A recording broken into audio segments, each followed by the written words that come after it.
As runners, we all challenge ourselves in ways we never thought possible, pushing the boundaries of what we're capable of to smash through targets and set ourselves new, bigger and better ones. This awesome hobby that we share gives us one thing in common, and it brings us together as a community. Whether you're working towards completing your first parkrun or you're a veteran of the sport who's run 100 ultra marathons, we all know the feeling of reaching that maxed out effort and our own red line. Welcome to our podcast, where your hosts Brett Elsmore and Andy Maguire discuss the struggles, the successes and everything in between on our running journeys, as we all work towards the next time we're running the red line.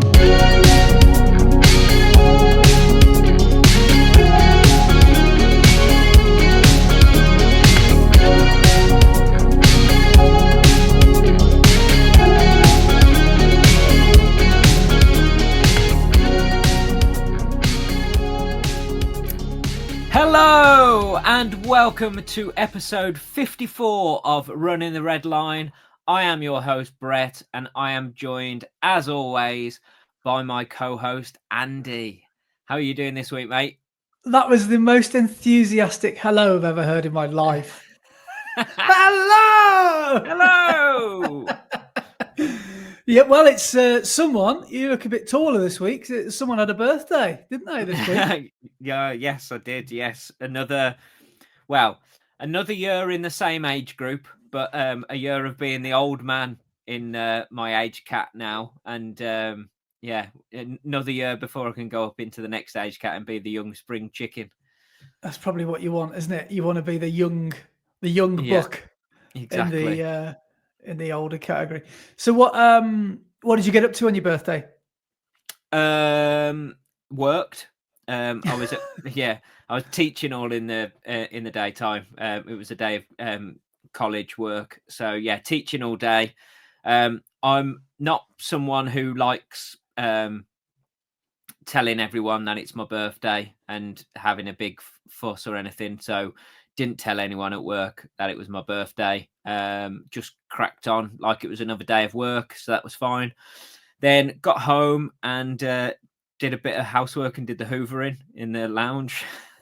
And then my parents came round and we had a cup of tea, and I showed them the replay of the national cross country to show them how muddy and bad it was. And we had a bit of cake. And then when they went, I decided to go and get a Chinese and some ice cream, and sat down and what did I have? I had actually try and guess what I had from the Chinese. That's such a personal thing because everyone's so individual. Like, I'm trying to work out if you're a noodle guy or a ricey kind of guy, or maybe you're a ricey kind of guy. I'm going to say, I'd say, I don't know if you eat fish, or I don't know if you'd be a special fried rice kind of guy. I do like special fried rice, but I prefer chicken fried rice. I'm going for rice, but I found a bit of a deal on the place I ordered from, and they had a egg fried rice and chips and sauce of your choice. So carbs on carbs. Nice. Sauce of your choice. So I went for curry sauce. But then for the meaty part, what would you have gone for? Well, you've already got chicken in your fried rice, so No, I didn't have chicken fried rice. It was just egg fried rice. So so did you say egg fried rice? Oh, yeah, right. So sorry. egg fried rice and chips with the curry sauce. Sorry. And then I wanted something. I wanted some protein to go with it, but I had protein surrounded by carbs. Would it have been just a classic, like a chicken balls or something, or exactly that? Yeah, exactly that. Quality. But Quality. I swapped out the sweet and sour sauce for more curry sauce. Nice. That's some good going. I tell you what, I'm a big fan of from the Chinese is obviously the chips, because chips from the Chinese are just the best. Yeah. What I don't know why. I don't know. Chips from the Chinese, they just hit different, don't they? They're just the people amazing. Yeah. The Belgians could learn a thing or two from the Chinese about the way they make chips. Because do you know the secret with because in Belgium, if you go to Bruges or whatever, you can pay to have your beer and then you can have some chips, but the chips are like €9, and you're like, what? But basically, the secret is the Belgians triple fry their fries. Apparently, that's why they're so crispy and sort of fluffy on the inside, sort of thing. But I genuinely think Chinese chips are better than. This is controversial. I think they're better than chippy chips. Ooh. It depends on the chippy, doesn't it? But that is controversial, yeah. Ooh. Yeah, because some chippy chips are not as good as others. Some of them are. I'll tell you what. Have you ever been to? And there might be one up by you. Do you ever go? Or do you know in Bromsgrove on the corner? Do you know the corner in Bromsgrove? You know that one corner. Yeah. Do you know what I mean by they call it the Strand? That corner. Yeah. Okay, so opposite the Queen's Head. There's a pub. Are you going to talk about orange chips? I'm going to talk about Ocean's orange chips. Yeah. See, I haven't, because I used to live there, but I've moved away a while ago, and I haven't had their orange chips for probably 5 years. So I don't know if they still do them, but like once a week they do orange chips, which I don't know what it is about the batter, but it's orange, and it's like it's amazing. I don't know what I'm eating, but I'm just loving it. Yeah. So orange chips. Yeah. Absolutely phenomenal. I think they do orange chips on a Tuesday and a Saturday, is it? Something sounds like about that. Right. Yeah, because I think one random Tuesday afternoon, I was walking past down Bromsgrove High Street. Yeah, go on and have some orange chips. I'll have a heart attack in a paper bag. Yes, please. So, So talk us through the ice cream as well afterwards. Oh, see, I was going to go and get some like crazy ice cream or like some Ben and Jerry's or some like crazy flavor or something, but I ended up going to the Tesco Express on the way to the Chinese because normal supermarkets had closed and everything. So I ended up just getting some cornettos. Oh, fair enough. Classic. But, because you remember my disposition with ice creams, I find them too cold. So I'm not the big ice cream eater. So Laura is a huge ice cream eater in our house, and she's a big fan of Haagen-Dazs. She enjoys the Haagen-Dazs, but only when it's on sale, because it's about 40 quid if it's not. Exactly. Yeah, that's the problem with Ben and Jerry's. They're so expensive that you have to wait until they're on offer just to get it. Yeah. Although Lidl do a Ben and Jerry's like knockoff, which is actually quite good. A couple of the flavors are okay. A couple of the flavors not as good. So is it called something like Hen and Mary's or something like that? Is it called like something? No, that would be Aldi who would do that, wouldn't it? Whereas I suppose Lidl just give it their own name. Whereas Aldi seem to make names that are pretty much exactly the same as the thing they're copying. Their admins on their social media, by the way, are up there with Ryanair, aren't they? They're pretty good, because they always laugh about the amount of times that M&S have taken them to court. The whole Colin the Caterpillar debacle and all that. And they're Cuthbert the Caterpillar, isn't it? The Audi one. Free Cuthbert, So, because I'm a big fan of Stackers, but like, the Aldi version of Pringles. But I think they've had to change that now. I don't think they're called Stackers anymore. But they're literally the same, pretty much the same branding, the same tube, the same everything, same flavors. I just think, how have you been getting away with this for so long?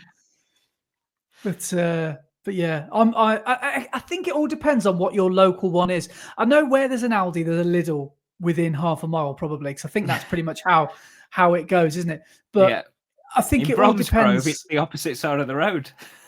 Yeah, not far from the Chippy. Yeah. But wasn't there a thing? I'm sure we touched on this on one of the end of the podcast quizzes once. Weren't they made by two brothers, Aldi and Lidl? And they did it as a they were highly competitive brothers from quite a wealthy. They were given. I don't know. I think the family. I'm riffing here. I don't know if I'm telling actual facts or not. But I'm sure I read that the owners of Aldi and Lidl were from Germany, and they were highly competitive brothers. And where one would set up a shop, another one would set up really close. Yeah. because they couldn't handle the other one succeeding. So that's why I think where there's an Aldi, there's almost always a Lidl. Yeah. So they were a bit like the Dazzlers. Which again we talked upon Yeah. on the one of the quizzes about Addy Dassler, Yeah. And his brother made Puma. Yes, that was it. Yeah. So so it was a decent day. Just nice and chilled in the evening. I ended up it's actually the first time I've sat down and watched something on TV for so long. I don't really get time to sit down and watch anything. But on Wednesday I decided to sit down and eat my Chinese in front of Cobra Kai, which is so bad it's brilliant. It's one of those TV shows which is so cheesy and so not what would happen in real life, but it's fantastic. It's so good.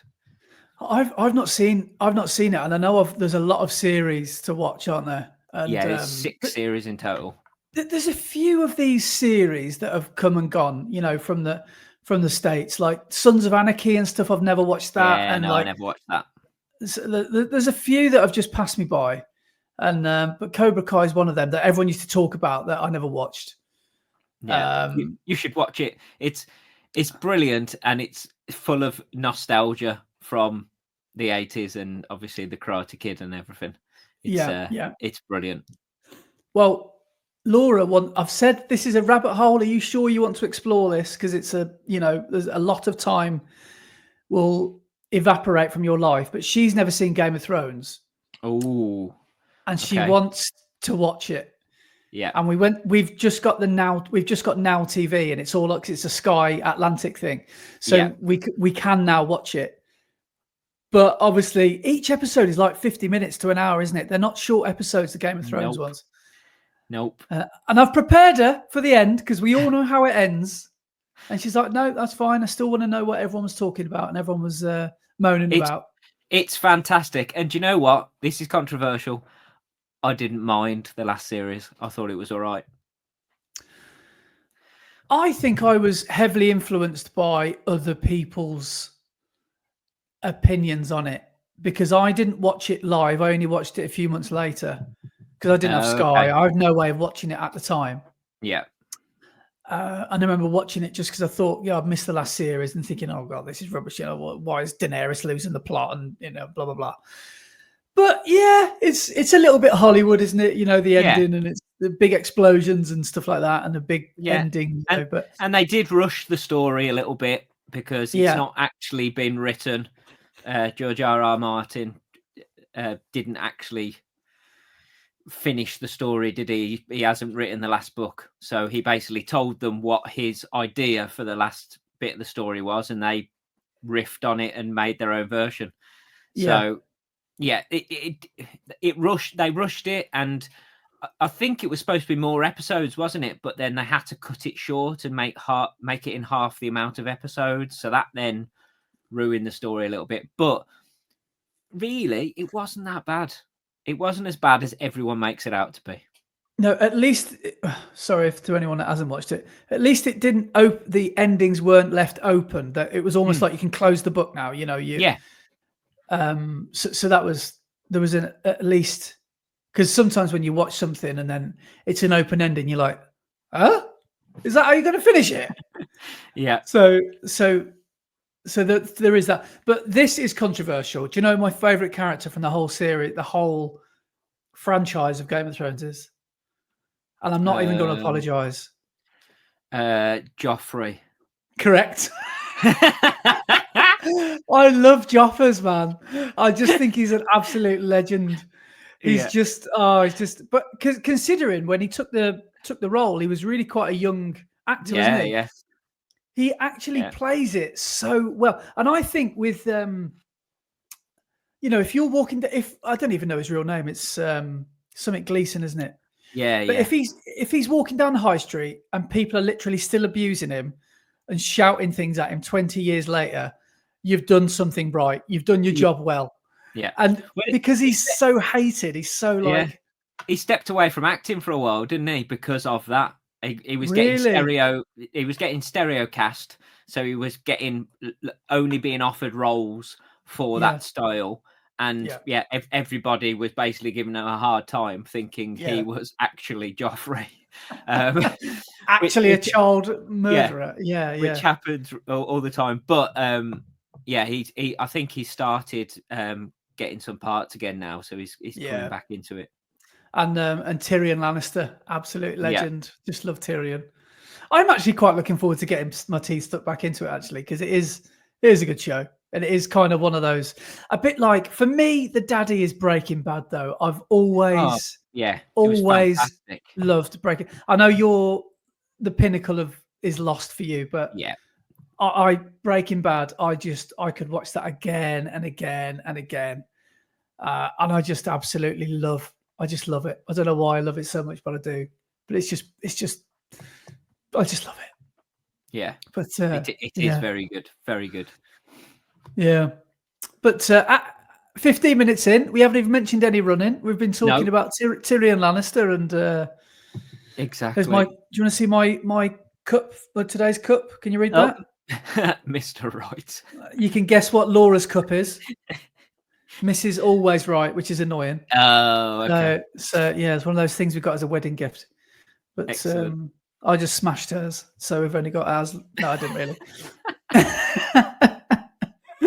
But I quite like this little mug. So yeah, it's quite flashy. Yeah, it is. It's like it's got like a marble effect. It does look quite, and it is quite a nice mug. So yeah, but yeah. So what should we chat about? A lot has gone on. I raced last week. You did. You've had a bit of an. I didn't race. Yeah. So I was supposed to race on Saturday, but didn't. Which was annoying. I spent the day working instead, so I could forget about the fact I should be running, throw myself into work. Didn't really work. I just was miserable all day, but it's all good.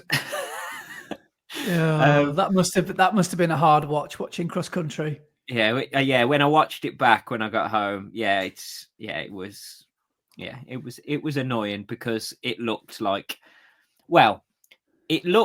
so much fun, but at the same time, absolutely horrendous. I mean, that's what I was going to ask you, because it was, and I'm speaking for myself here, but I know so many of us are excited for it. I can't wait for the queue on the run to drop their video from last Saturday, because they went down and did the nationals. Although I can't wait to see what it actually looked like. But what I was going to ask you was, knowing how hard it would have been, would you still have got the same amount of enjoyment out of it? I think so. Yeah. Yeah, even though it was a really, really hard race, and because when you think about it, the tough races, like how hard was Valencia for you?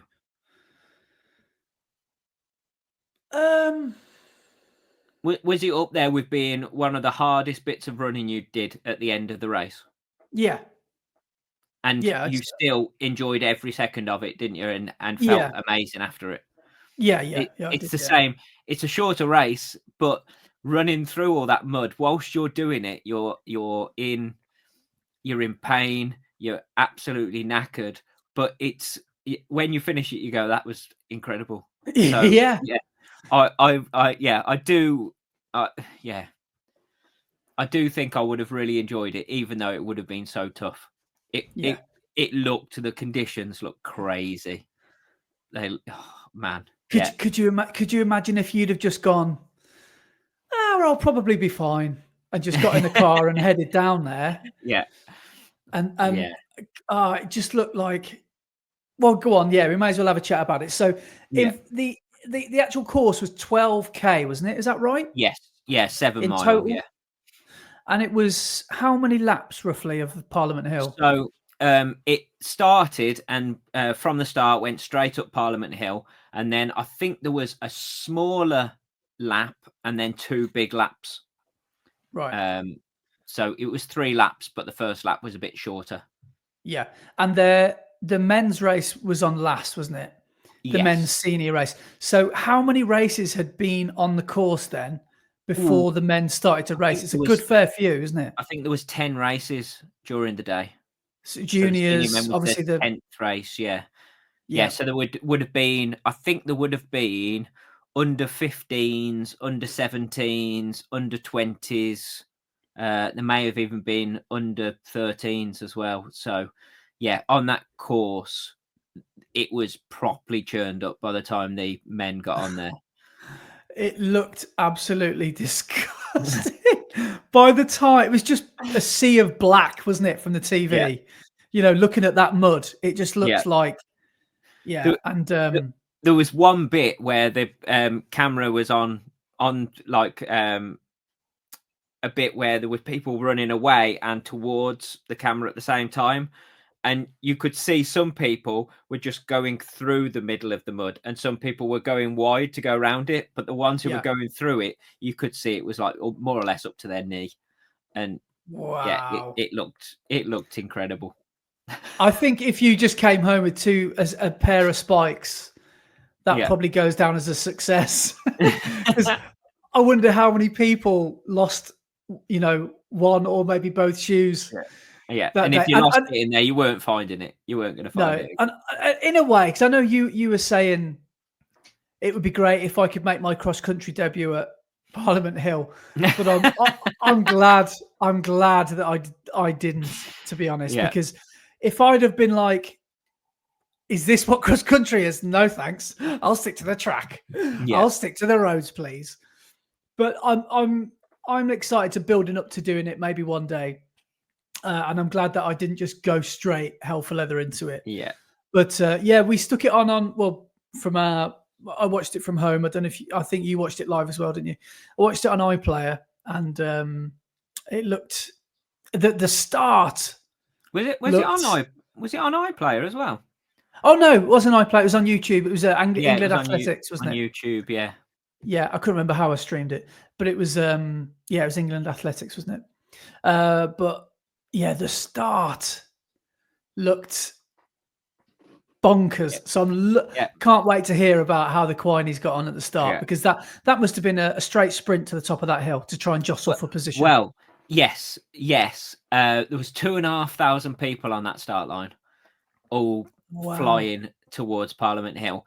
But what's called do you know Jack Gray's company called Bicarb? Like a bicarb competitor to Bourton and all that lot. They decided to put up a prize and offer it to the king and queen of the hill. And because the start went straight up Parliament Hill, they said whoever hit the top of the hill first and then finished the race won king of the hill or queen of the hill in the women's race. So loads of people who weren't going to win the race just went for it up Parliament Hill and tried to race to the top of the hill. And you can see in both the women's and the men's race, like in the men's race, when he hits the top of the hill, the first guy there is going way like this, like he's just won the race. But he's only reached the top of the hill in the first lap. Oh, I could just walk the rest now. Yeah. Oh, wow. That's nice. That must have been amazing to spectate as well, to see that medieval looking. Well, doesn't cross country at Parliament Hill go back to the over 100 years? Isn't it like 18 something like that? The women's race was the first to Parliament Hill, and then I think about 20 years later the men's started racing there as well. But it's been at Parliament Hill for a long time. It's like the home of cross country is Parliament Hill. Yeah. So did you say once every 3 years it comes back to Parliament Hill or something like that? So the nationals mixes between Northern, Midlands and Southern. So it was the Southern this year, so at Parliament Hill. So next year, if it follows the same route it has for the last 3 years, it will be Northern next year and then Midlands the year afterwards and then back to Parliament Hill. Yeah, right. Amazing. That's exciting. But yeah, so should we have a chat about the actual race then? So did you follow any? So shall we? Athletes? shall we go through the women's race and the top three to start off, and the club, that one as well. So in the women's race, it's a slightly shorter race for the women. They don't do the full 12k. I'm not sure whether theirs is either 8 or 10k. I think it might be 8k. I'm not entirely sure. I can't remember. But the winner was Jessica Gibbon, who won it, I think, last time it was at Parliament Hill as well. So she is a repeat winner of cross country at Parliament Hill. And then Amelia Quirk was second. She was 41 seconds behind. I recognise that name. Did she win Telford? Good question. I recognise that name. I know she's a good British runner. She's up there. Should you have a quick look? Yeah. Should I just? How would I? Hang on. Telford 10k.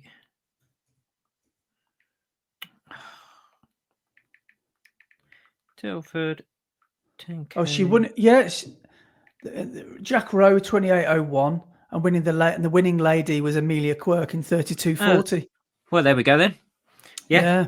You are correct with your memory there. So so she was second.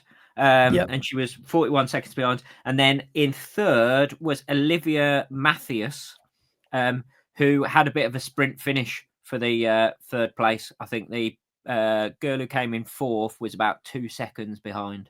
So it was a good race to the finish. But then for the club competition in the women's, Leeds City Athletic Club won with 89 points. So the way that the team's competition works in cross country is, I think in the women, it's top 4. So the first 4 runners of your team, your finishing position gets added together, and that gives you your score. So their 89 would have been the culmination of the 4 finish times of their top 4 ladies. Okay. So, and then in the men's, I think it's top 6.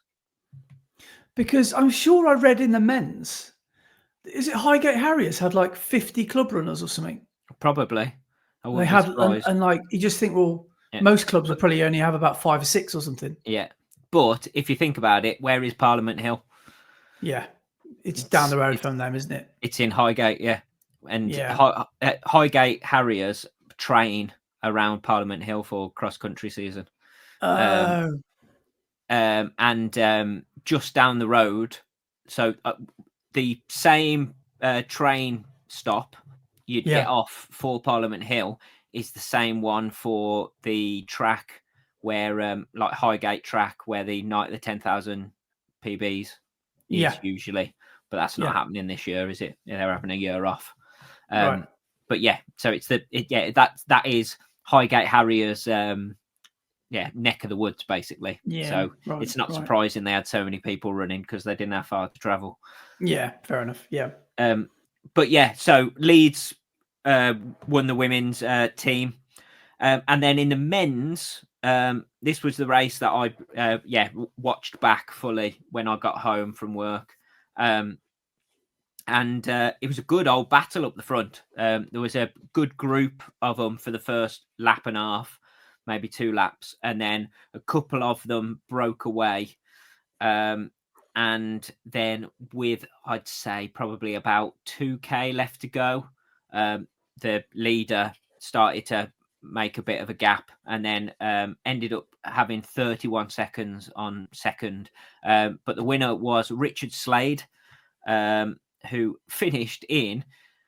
So this is a conversation me and you had as well about the times, because obviously it was 12k, so 7 mile, and you were like, so they'll be finishing this in like low 30s, and I was like, yeah, I'd expect so, about low 30s, maybe a bit like longer in the mud. And the winner finished in 43 minutes and 52 seconds. God. Which is crazy because that shows how much mud and hills there were on that course and how bad the conditions were. But yeah, so Richard Slade won it. James Kingston was second. James Kingston actually won it the year that I ran it up north, so 2 years ago. But he came second this year. And then third was your mate, Flurry Grayson. My mate, yeah. Good fluzzer. Yeah, he's got a YouTube channel actually, hasn't he? He's got he makes some quite good good videos, because I saw he's a high gate harrier, I think. Yes, he is, yeah. And he was also at Telford 10K, so he's obviously a road runner as well. Well, I suppose a lot of cross-country runners will be road runners rather than trail runners, but he's lightning, isn't he? He's really fast, and his finish was, he came in hot, didn't he? Yeah. He had to have a sprint finish to the end as well. Oh, I saw that. Yeah. He ran well to get in on third place. But then for the team competition, the winners in the men's event, and as I say, it was the first 6 to finish, was Bristol and West AC with 115. Which, for those times to be happening, like 40, just under 44 minutes for 12K for the winner is pretty crazy, seeing as they'll be sub 30 10K runners, or close to 30 minutes 10K runners, and they were running 44 minutes for 12K.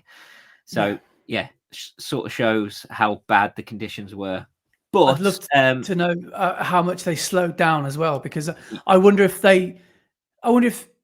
because of the nature of the race, you can't really do a recce of the course because there's always somebody on the course, like the senior women or the juniors or whatever. So I wonder how many of them went out hard and expected to hold a pace, but then quickly realised that weren't going to happen. Probably. I wouldn't be surprised. A lot of them. But special mentions for a few people. First off, there was the 2 other senior men who did manage to run from B&R. So there was only 3 of us signed up, and then I dropped out. So there only ended up being 2 of Bromsgrove and Redditch down there. But first off was Pete Ball, who came in 396th place, which was pretty good. And he ran 55:41. So, what's that? 12 minutes behind, almost 12 minutes behind the leader, but that's still pretty good going.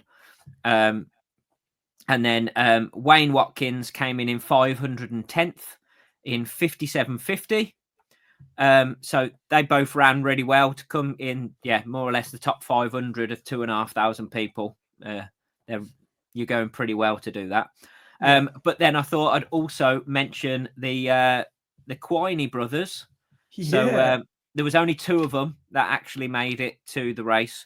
And Ryan, so RQ, came in 474th in 57:06. And then TQ, Todd, came in 540th in 58:31. Oh, well done, lads. That was an incredible effort. That really is, because I was watching it, and I'm sure I saw TQ on one of the live stream feeds, but I wasn't quite sure. But it looked horrific, like sludge, like literally running through treacle. That's how I imagine. It must have felt like you're running in a dream. It must have felt like your legs weren't moving anymore, especially up those hills. Yeah. Oh God, that one hill looked really bad. I know there probably would have been several, but there was one hill they kept showing which looked like an absolute heartbreaker. And the front runners as well. Well, I'm sure the Quineys might have had this as well. I'm sure they did, but it's because it's a lapped course. So the people at the front will have had to navigate the people that they were lapping. So that's probably an extra level of concentration that they needed as well. Yeah. So, I bet the marshals had to be, on point. There's obviously no lead bike, is there, to help get you through? So no. So that would have been interesting to navigate. Yeah. Yeah, and I guarantee pretty much everyone would have been wearing 15mm spikes in their shoes, definitely, to try and get that traction on that course. Yeah. So going for the longest spikes you can. But yeah, it just looked awesome. I'm so gutted I wasn't there, but yeah, well done to everybody who did go down. And if you are listening and you were racing at the national cross country, yeah, great work, and hope you enjoyed it. Yeah, because it looked awesome. I'm very jealous. Yeah, it did look like a lot of fun. Yeah. Other thing that happened over the weekend was the British Indoor Champs. That completely passed you by, didn't it? You didn't even know it was on. No, didn't even know. No. Yeah. So just quickly, just a few results. I don't know the times. I'm just remembering these off the top of my head. But Neil Gorley won the men's 1500. So off running so well at the Keighley Classic for his 1,000 meters British record. He then won the 1500 at the British Indoor Champs, and then in the 3,000 meters, George Mills won the 3,000 meters. Had a bit of a sprint finish with James West, I think it was, and yeah, beat him to the finish. So George Mills won the 3,000. Then in the women's, Georgia Bell won the 1,500 meters, which wasn't a surprise. She's running so well, and obviously she won bronze at the Olympics. So yeah, she's in form still.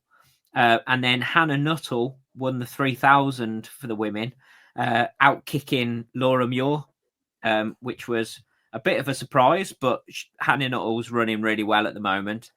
But then Laura Muir did put a post on Instagram this week saying that during the last couple of 100 meters in that 3,000, she felt a bit of a tightness in her calf, I think it was. And she went for a scan, and it's shown that she's got a tear in her calf. So that's the end of her indoor season.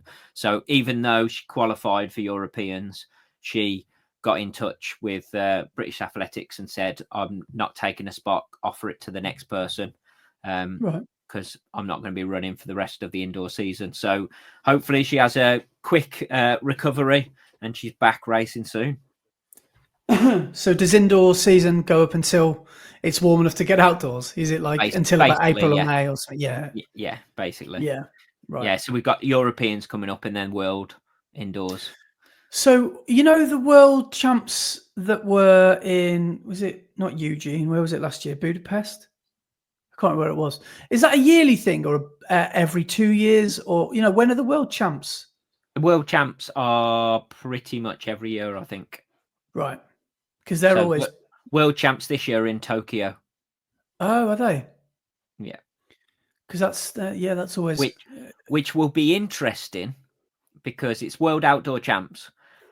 But it's in Tokyo where the COVID Olympics was in 2021. So obviously it was supposed to be in 2020.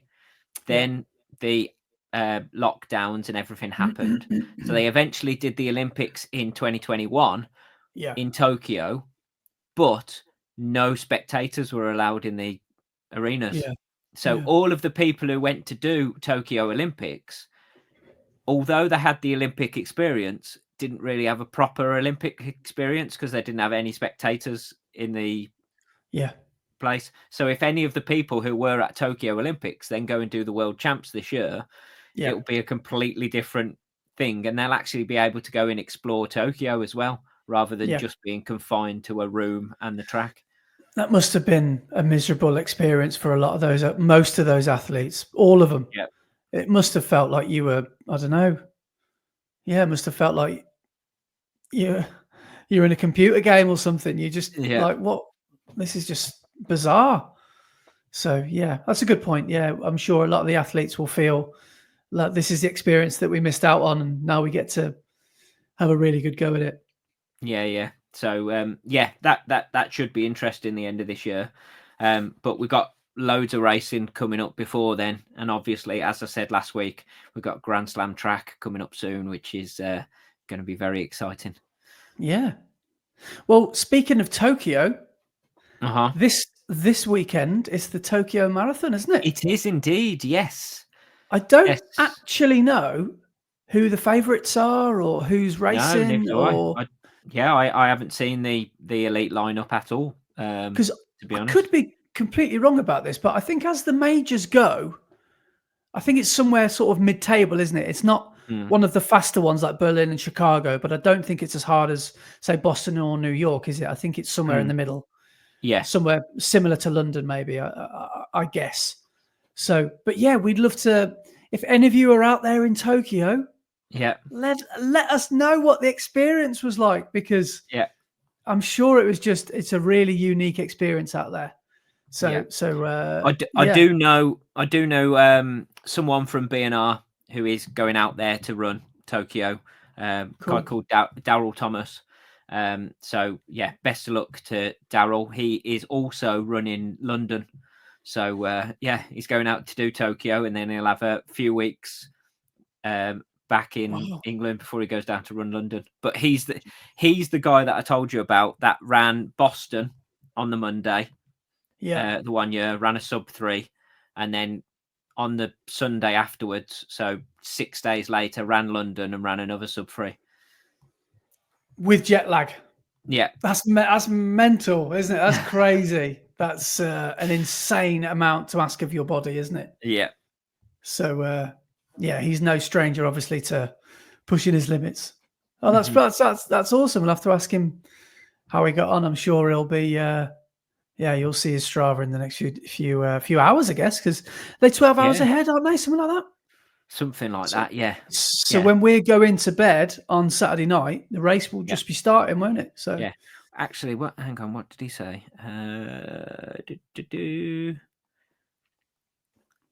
He'll be 9 hours ahead. 9, is it? Okay. Yeah. Tokyo Marathon 2025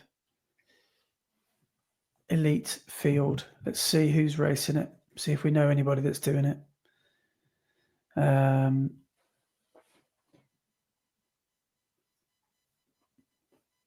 See if I can see the lists. Elite field. This is blah blah blah blah blah blah blah blah. Just give me a list. Here we go. So for the men, there's Benson Kipruto. I guess this is in order of their personal bests. Yeah. It looks like he's done a 2:02.16. Yeah, he's good, Kipruto. That was in Tokyo. There is Joshua Cheptegei. Oh, okay. Who did Valencia? No, sorry, 10,000 meters Valencia world record. Does that sound right? Yeah. Cheptegei's he's the 10,000 meter world record holder. Yeah, 26:11 for that. But his marathon record is 2:08.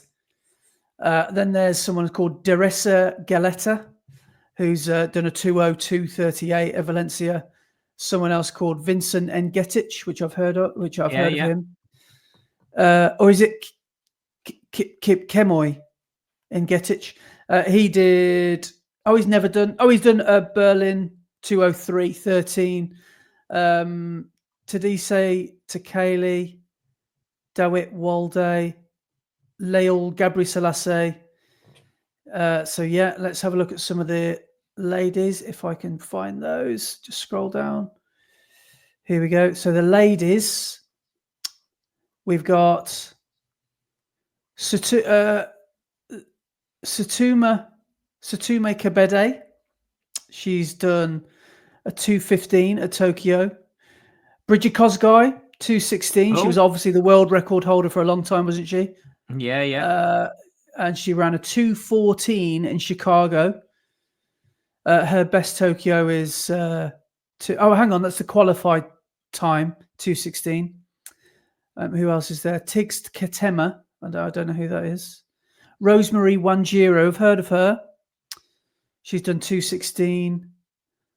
And yeah, there's a few others, but everyone looks well above 216. So yeah, should be an interesting one. Yeah, nice. So yeah, so that's the Tokyo Marathon, which is going on this weekend, which will be Yeah. Sunday. But for us, it'll be Saturday night. The result, we'll be waking up to the results Sunday morning. So yeah, exciting. Yeah. I've just thought of another thing as well to say about races. Did you see Salomon Barega ran his first marathon? So did his marathon debut. So he's one of the stars on the track. He runs for now Li Ning, so that Chinese shoe brand, Li Ning, right? Is he? You have to run like that. The stack out of one shoe is slightly smaller than the other. Is he leaning to the left or to the right? Anyway, he ran his first marathon,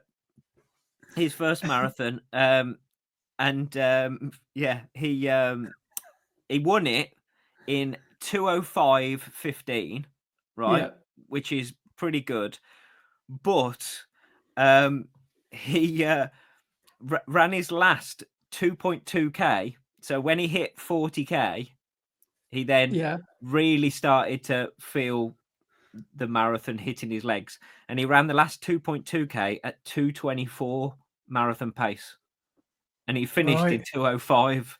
So if he hadn't have fallen off and his wheels hadn't have fallen off, he would have run a lot faster than 2:05. But that's someone who proper feels the wheels falling off at the end of the race. Yeah, the wrath of the marathon. Yeah, he still won it though, so that was good. Yeah, you know what race they should sponsor? The Pisa Marathon.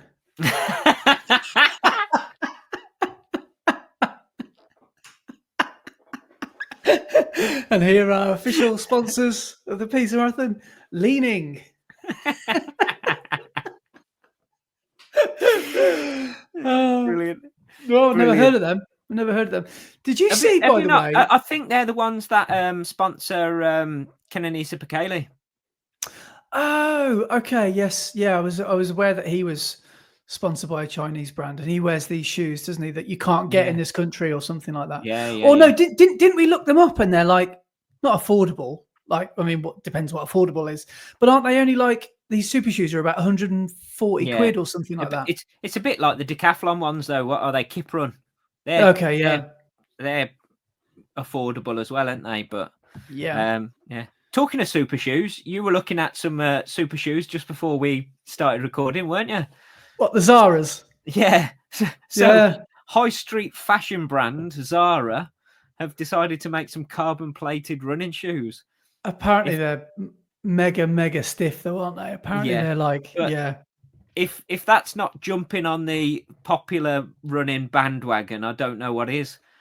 They are full on targeting all the young girls who have just got into running and started going to running clubs. Yeah, it's so bad, really, isn't it? Because, you know, if they're being classed as a fashion accessory as well, and people are wearing them around town to walk around in, you can't be walking around town in your carbon shoes, can you? I don't know. That can't be good. That can't be good for you. But it won't be good for you at all. But it won't be a pleasant experience. Do you know a YouTuber? He's a Norwegian guy. I quite like him. He's called Goran Windblad. Do you watch his stuff? I haven't watched much of his stuff. I've seen him though. Yeah. So have a look at his latest video where he bought some 60 quid or $60 super shoes, and they're called something like Mix One or One Mix or something like that. And he did a head-to-head test, quite a fair test, against the Alpha Fly 3s. I think it was the Alpha Fly 3s. So he's got like $60 versus $280 or whatever they cost. And the Alpha Fly wins as you would imagine it to, but only just. Like he did like a heart rate test, and he looked at his efficiency through his stride and things like that. And these things that are cost $60 odd or something are not that bad. So does it come down to then the runner? If the runner and the stride length and the power of the stride and all that sort of thing is efficient, are you then splitting hairs what you've got on your feet? Because should you be able to run in any, Possibly. and I'm not trying to say let's get you in some Vaporflies, because I know that ain't going to happen. But I wonder if, like, if you put Alpha Flies on Kipchoge versus some Nova Blasts, that's a bad, or some Asics Metaspeeds or something, would he run exactly the same race? But I mean, you'll never ever know, will you? Because you can't ever test that theory. But yeah, does it come down to the runner rather than the shoe?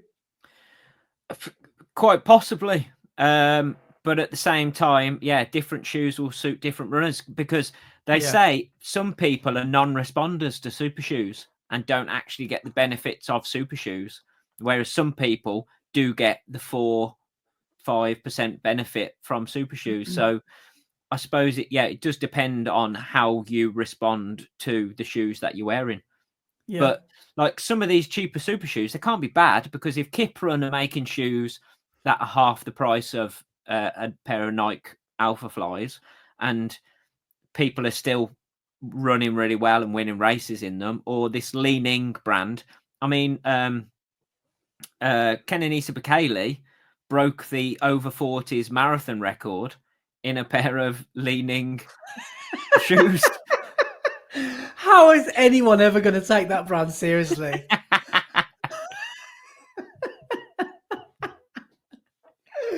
Leaning. Yeah, I see your point though. It's who did Bekele used to run for Nike. then? Used to run for Nike. Yeah. And then when his contract ended, they must have offered him a great contract. So he didn't move across before Super Shoes, did he? He's only recently signed for them, and so he'll know all about Alphas. I think he's run for them maybe a year, maybe 2 years. So right. Yeah. Well, they must be decent, or the paycheck, the pay packet must be decent. Yeah. Well, you'll find underneath all the logos, you tear off the logos, and there's a Nike swoosh underneath. Do you reckon he lives out there if he's sponsored by them? Do you reckon he has to? But he's obliged to train over there or anything like that? Nah, I wouldn't have thought so. No. I wouldn't have thought so. Yeah, especially if he's. I don't know who his training partner or partners are, but I imagine they're all in I-10, aren't they? And especially with Well, no, he's from Ethiopia, isn't he, Bekele? So is Ethiopia, obviously I know a lot of fast runners come from Ethiopia, but is Ethiopia well known for training camps and all that sort of thing as well? I think so, yeah. But there's have you ever seen the videos where there's a chain gang of runners all doing their drills and their warm-ups where they're like bouncing and all their legs are kicking out and everything? It looks like a parade in North Korea. Yeah. Like they're all, that's the Ethiopian like warm-up drills. Ethiopian drills, okay. Yeah. So that's how they do it. Yeah, so they have got a big training culture in Ethiopia as well. Yeah, so they wouldn't go over to Kenya just because that's what the cool kids do, or that's what like a lot of the Europeans do.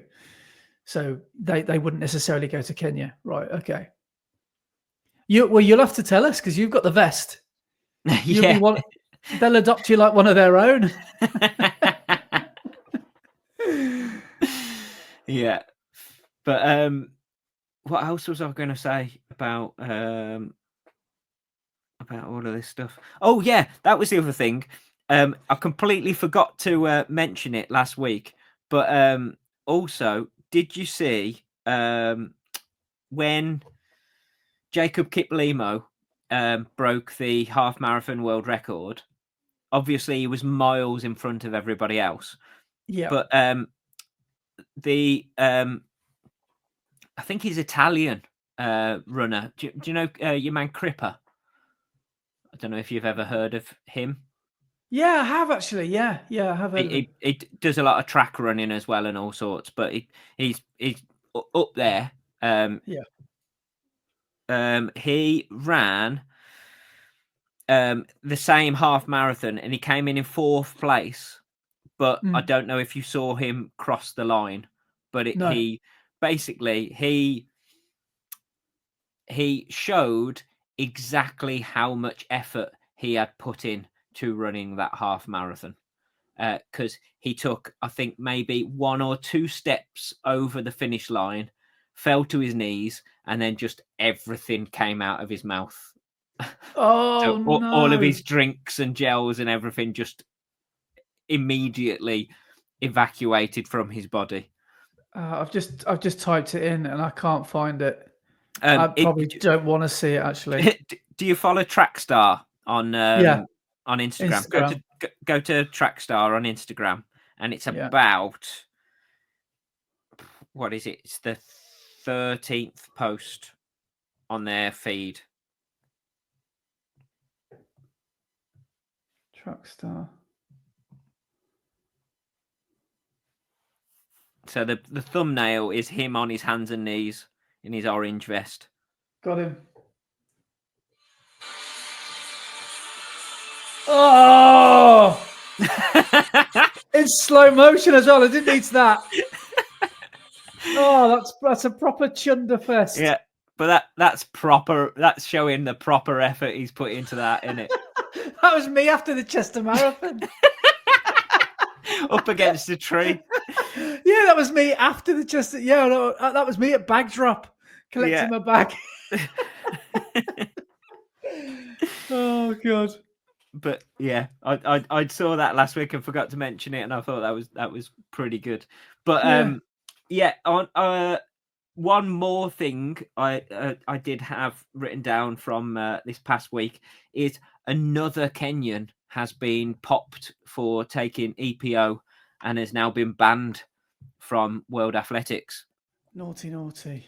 I know. So Brimin Kip Korea, he won last year's Sydney Marathon, and he has been banned for using EPO and furosemide, whatever furosemide is. But EPO is obviously the drug that became well known because of Lance Armstrong and what him using it during the Tour de France across all of his wins that he did.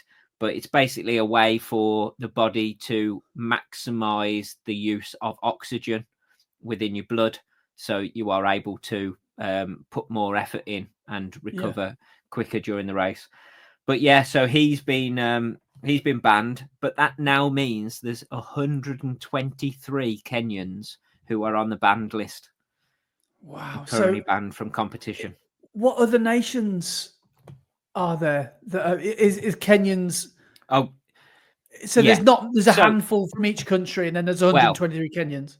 Well, Russia is completely banned as a country from sports because of all of the doping that went on, and it wasn't just within the athletics. Like the Russian Federation were involved in it, trying to make people win. So yeah, that they're probably at the top, but after that, Kenya is like, there's a lot of people to the point where a couple of years ago, a specialist testing facility was made by World Athletics, I think it was, in Kenya to try and catch all of the people that were doping in Kenya.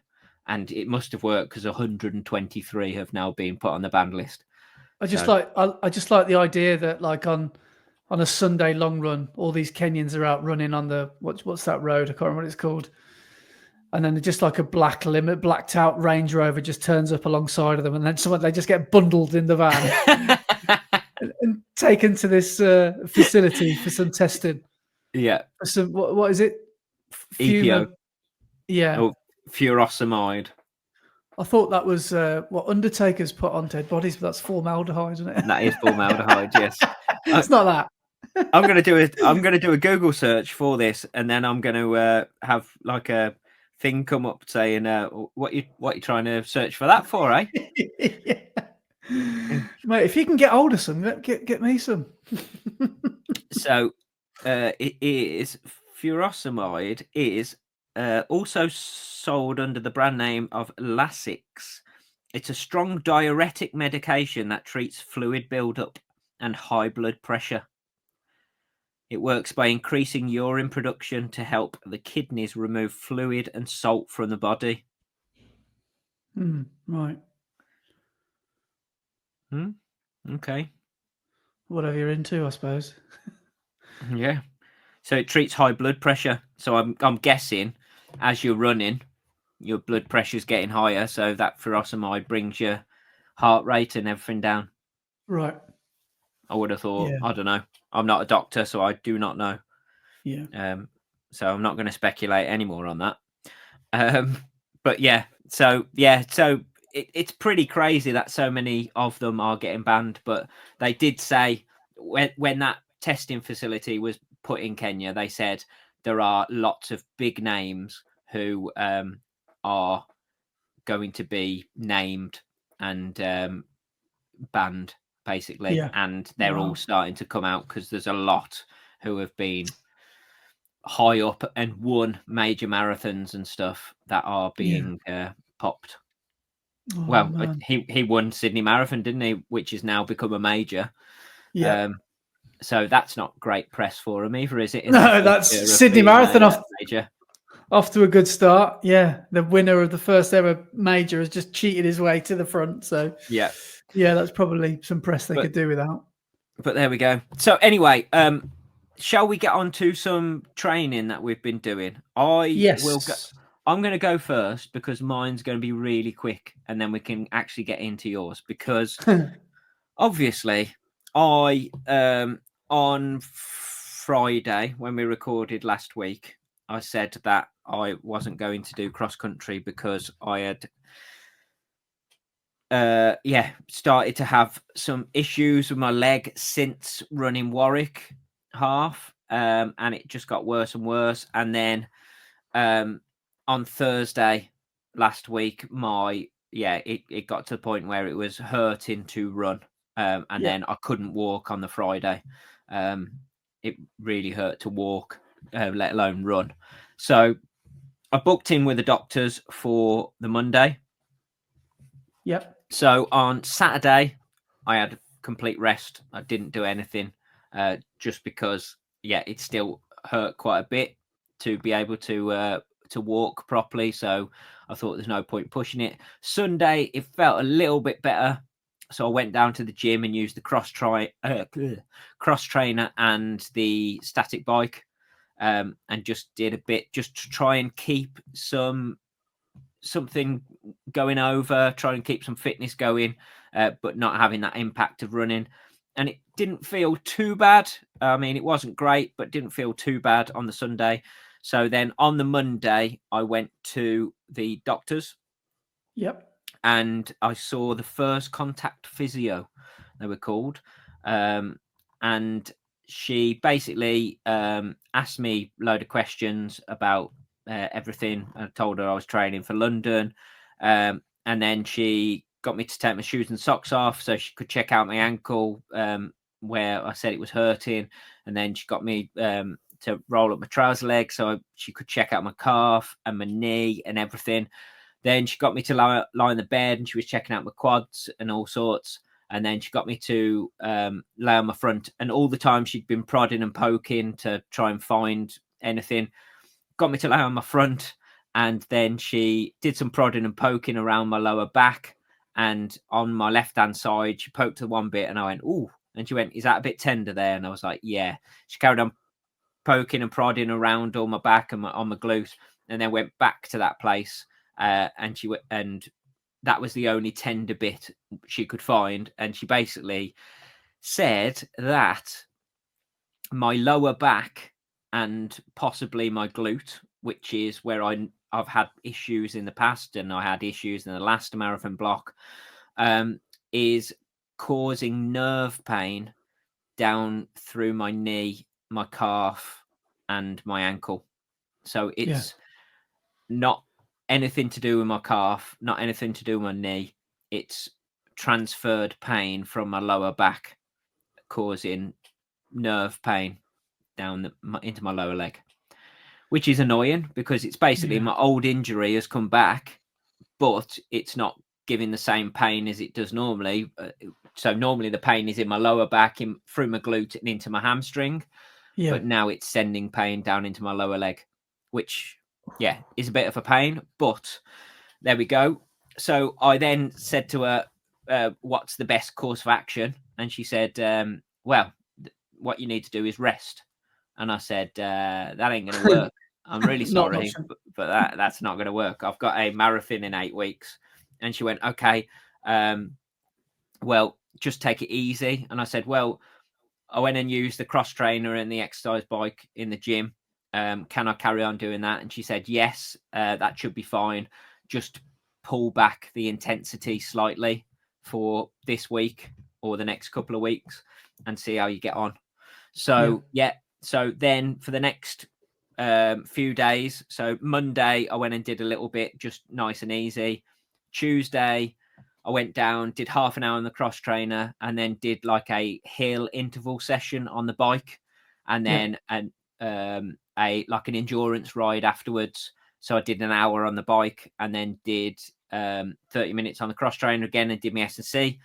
Wednesday, I had another rest day, and then on Thursday evening, went down and did another half an hour cross trainer, hour on the bike, including 35 minutes of hill intervals, and then another half an hour on cross trainer and S&C and stuff. So it is getting there, slowly but surely. My calf is feeling better. I'm not getting the same pain down there. It's not painful anymore.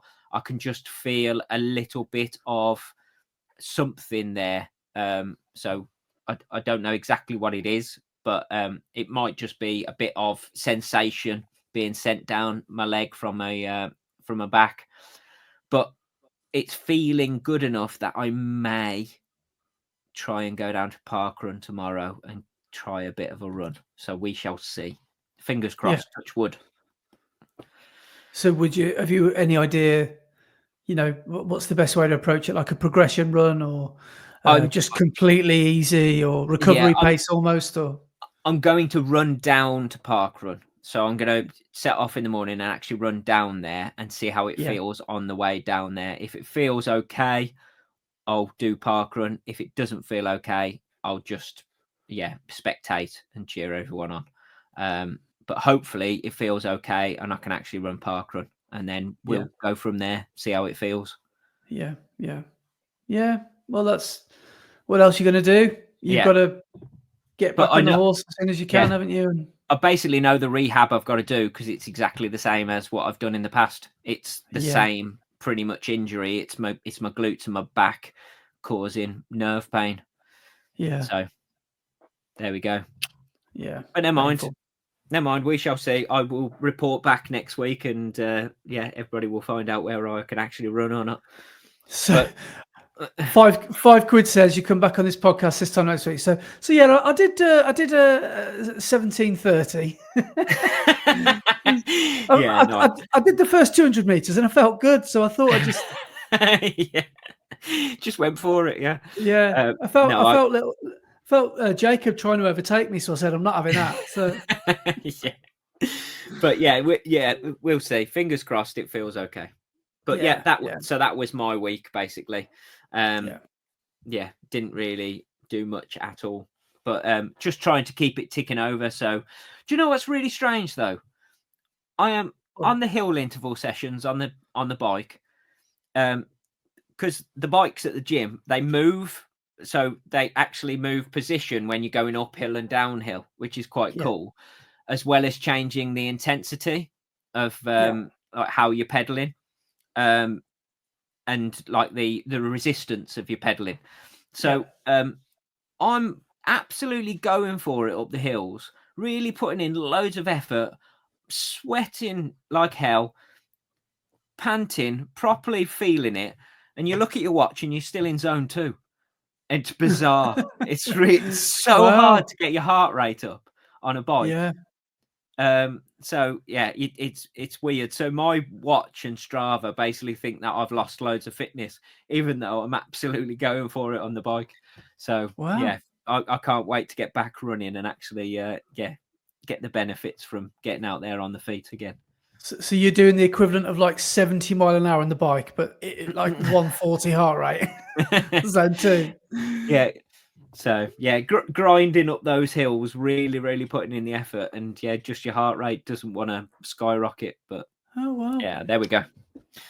There we go. Right, tell us all about your week. So Saturday, I went down to Parkrun, but I went down to Mallard's Pike, as you know, one of my favourites, which is down in Gloucestershire in the Forest of Dean. I don't really need an excuse to go down there, but I had an excuse because a mate of mine said, I'm doing Mallard's Pike this week. Do you want to come down? So a guy called James, who I met from Newport Marathon last year, was in the area. So I said, yeah, why not? I'll bring Daisy down. And did it. And I've taken, since a couple of track sessions ago, I've taken lap splits off my auto lap off my watch. And I've never put it back on. And it's really weirdly quite liberating now. However, I don't know what pace I'm running that lap. All I've got is an average pace for the whole entire run. So it's kind of, so my splits are now not even at all. Because I'm running 5 or 10 seconds quicker than the one before it, because all I can see is an average. But you can see how much distance you've done. So I knew coming up to the 5th K, right, I'm just about to roll over. And I said to myself, oh, by the way, I was running with a local lad from Redditch called Richard Harper, who was down doing Mallard's Pike. And he did a double take as he passed me, which was quite funny. So we shared a few minutes together, running together. And then just as the 5th K ticked over, I thought, right, I'll put a bit of race pace in and see, if I can. Bear in mind, Mallard's Pike is up on the first half, down on the second. And look at my splits. I did my 5th K. Bear in mind, I don't know how fast I'm running. I just thought, right, let's just go for it. I did a 3:36 5th kilometer. So with Daisy as well. That's crazy. Look at that last K. I know, that's ridiculous. I know. I'm so Is it all downhill, that last K? It is quite hard downhill, but it's still quite technical because it is like a forest track. So it's I've been saying this for years, man. I've got to get you down there because I think you would have so much fun on this course because it's really steep, hard, quite steep on the first half and really nice on the way down. But yeah, so I finished hard on that last K, which was quite fun to do. And then did a cool down of 5K as well. I was going to do 10K, but I only had till 10:30 on the car, and I think it was ANPR, I think, rather than someone coming round. So I thought I'll better not, because I don't want to get a 50 quid fine. Yeah. Talking of, sorry, just to interrupt you. Talking of Richard Harper, he is currently training for Manchester Marathon. Yeah. And I was chatting with him a while back. I didn't realise, but do you know who he's coached by? No, I can't remember. No. Do you know Gary House? Oh yeah, the Instagram guy. Yeah. He's coached by him. Is he? Oh, interesting. Yeah, he seems like a funny guy. He does a lot of trail stuff, doesn't he? Yeah. He's just done that. Gary House has just done his first race back, because he had a really serious back injury, didn't he? And they weren't sure whether he was going to get back into running. But his first race back, he did the Grand Strand Canaria. What, like the 150k race or whatever it is? 100-mile race? Whichever the one that Phil Moran's just done. Wow, that is intense. I thought you were going to say he did the Wrexham half. Or he did... Wow, that's incredible. Let me quickly have a look. Hang on. There he is.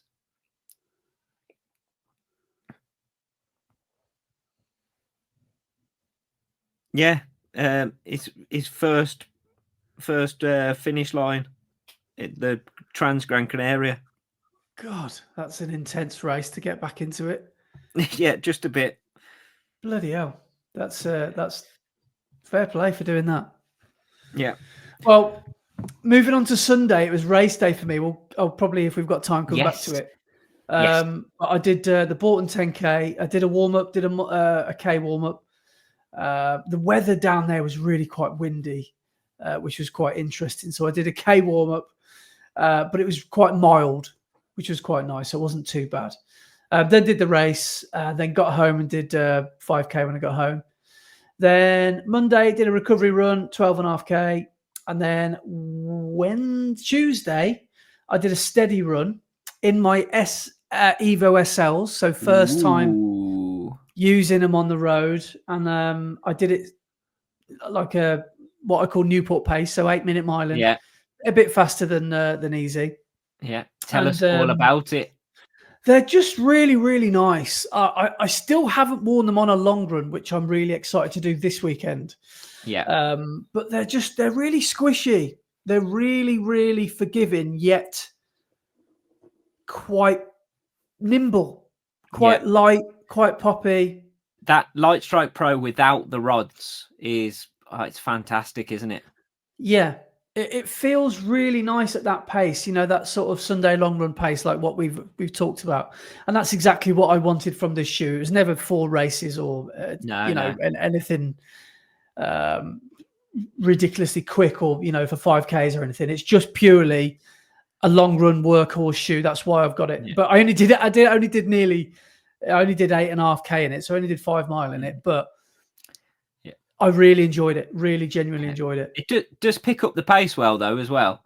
So I think it's perfect for that long run pace and tempo pace. So like marathon pace. It worked really, really well for me at marathon pace. But you could probably get going a bit quicker in it if you wanted to. But yeah, I think perfect pace for it is that long run and tempo runs. Yeah. Definitely. Well, I'm just going to be using it for my Sunday as a bit of a mileage monster, really, just to get through those Sunday runs, especially because I've just gone past week 4. I'm in week 6 now, I think, of training. So I still haven't put any marathon pace into my long runs. And to be honest, I'm not going to do too many long runs with marathon pace in at all, because I'm still just focusing on hilly stuff and long runs, getting through the hills. But that will be my shoe of choice. And when I do a big, maybe like laps of Pitchcroft, or I might do like a 20 miler or something in a few months time, where I'm really trying to tap into some race pace. Whether I wear those shoes, I'm not sure. But yeah, because I probably will, because it won't put extra miles into my super shoes. But yeah, long story short, I've only worn them for 15K or 20K. But I really like what I've seen of them so far. Nice. Wednesday, went up the hills in the afternoon, because in the morning it was like torrential rain, and I was like, I'm not running in that. I insist. I was like with Nail and I was definitely not. I was too precious to run in that sort of weather. So I went in the afternoon. Fairly hilly one, did 10K with Daisy. That was 300 meters of gain, sort of 1,000 foot. So that was quite a good run. And then track on Wednesday night, went down to track, and my track partner for the night was a friend of the podcast, Mac Ashworth. So that was good fun. We did 1,600 meter reps, so a mile each time of effort, and we did 6 reps. And then we did them all at marathon pace, but we accidentally, because we got chatting, we accidentally progressed through the paces. Yeah. And by the end, we were doing the last rep at 7:17 a mile, which is way quicker than marathon. But marathon pace should be around about 7:35. But we just got a bit carried away. Yeah, why not? So that was good. It was always fun to run with friend of the podcast, Mac, and who is in training for Manchester and also Chicago later on in the year. So big things coming from the big man, from the big fella. And then, yeah, that's a day off Thursday. And then I had a run out today, this morning in the sunshine. By the way, Yes. the weather this week has been tremendous. Yep. It's been, and have you seen the forecast for the next week as well? No. Scorchio, man. Like 11 degrees, wall to wall sunshine, beautiful spring weather. The daffodils are out. It's Can't just wait. absolute. It's going to be a lovely week of weather. I can't wait to be back out on them roads. Yes. Yeah. So that's your incentive to try and get out and enjoy some vitamin D. But shall I talk you through Bourton then? Yes, please do. So the objective was to try and go sub 40. That was the objective. Going into it, my PB was 40.55. Spoiler alert, I didn't get anywhere near. I wouldn't say I didn't get anywhere near, but I didn't get anywhere near. You did get near. I did 41.09, so it's my second fastest 10K. Yeah. And what was your PB before? 40.55, so it was 14 seconds. 14 seconds over 10K, and you got nowhere close. No, I was nowhere close to the sub 40. Okay. So that was my Uber objective. I thought you said I've got nowhere close to a PB, and I was like, you were well close to a PB. Yeah. So I remember feeling a bit disappointed with the way it went because I had slightly higher expectations, and that's the thing about hope. Hope just absolutely destroys you, doesn't it? When it doesn't go your way, but you get what you deserve in this game. And I've been doing marathon training. I've been doing next to no speed work.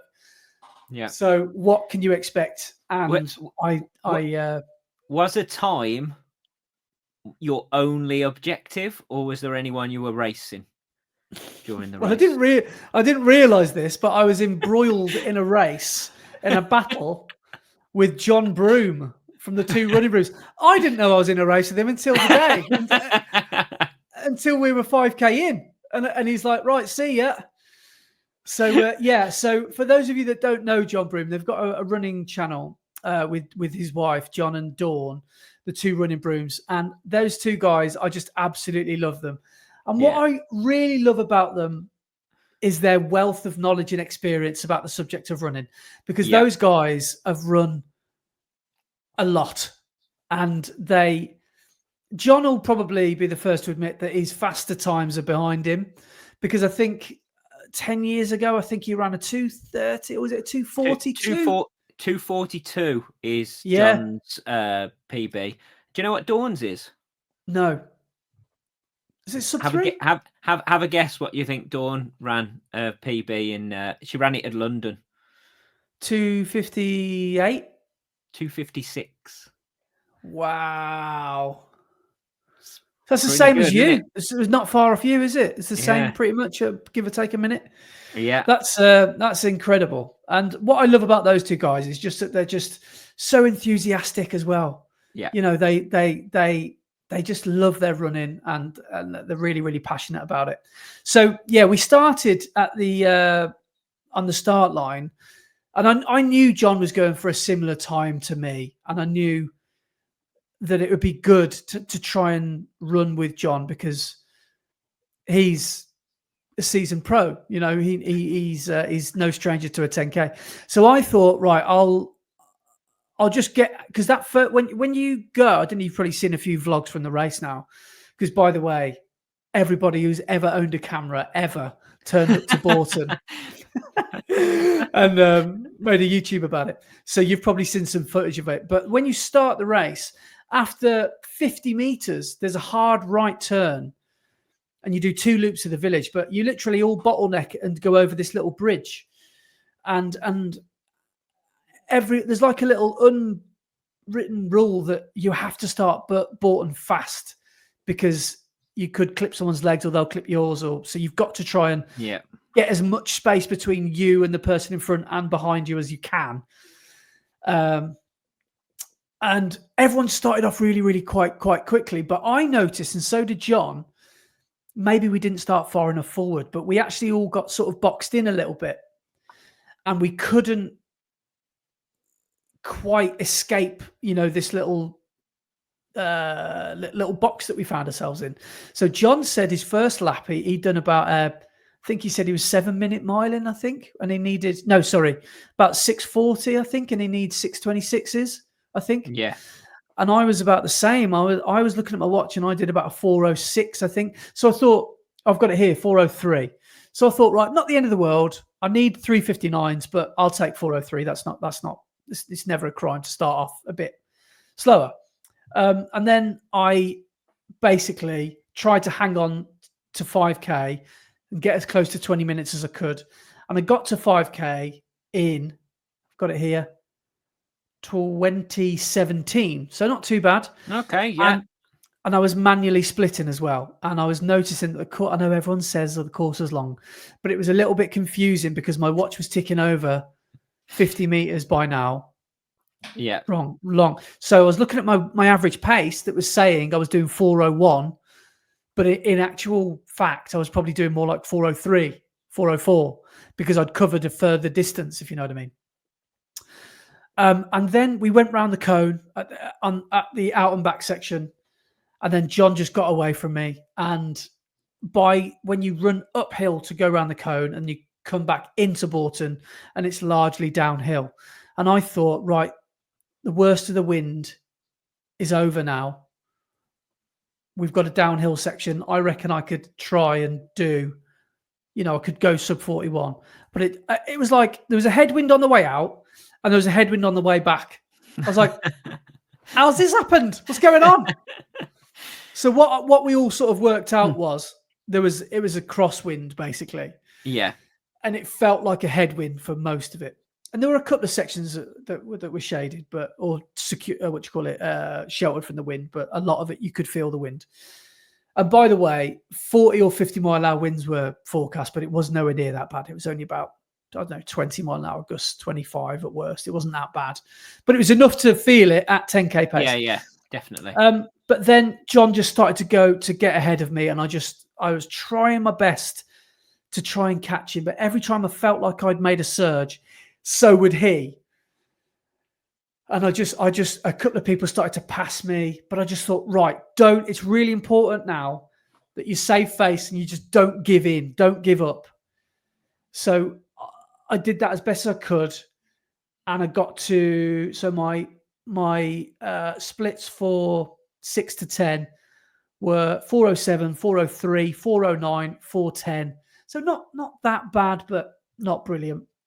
And then my last kilometer, because I got to the 9th K and I looked at my watch and I was at 36:48. So I thought, because I thought in an ideal world, I'd be more like 36:15.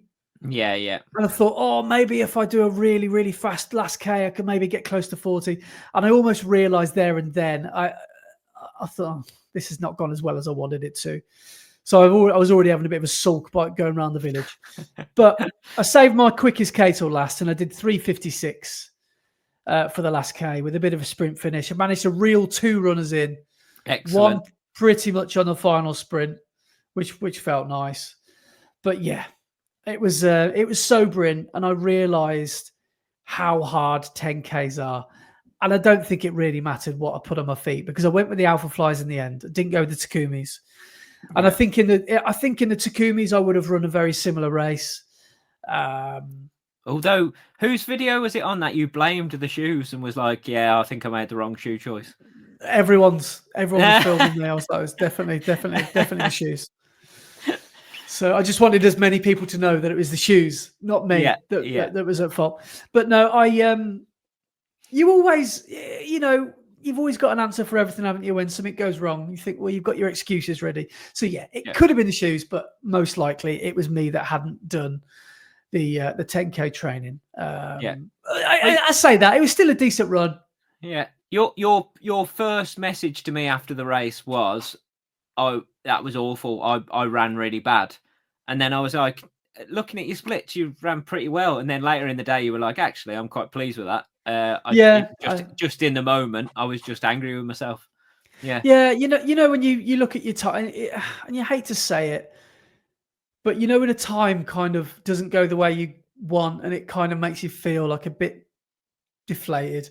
So yeah, it was sobering because it was the first race I've done for a while where I haven't got a PB that when I've gone for one.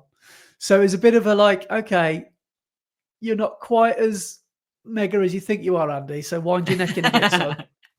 Yeah. And so that was quite sobering. But yeah, I did enjoy it. All in all, it's a good race, and saw a lot of people there. And yeah, I was going to read out a few people.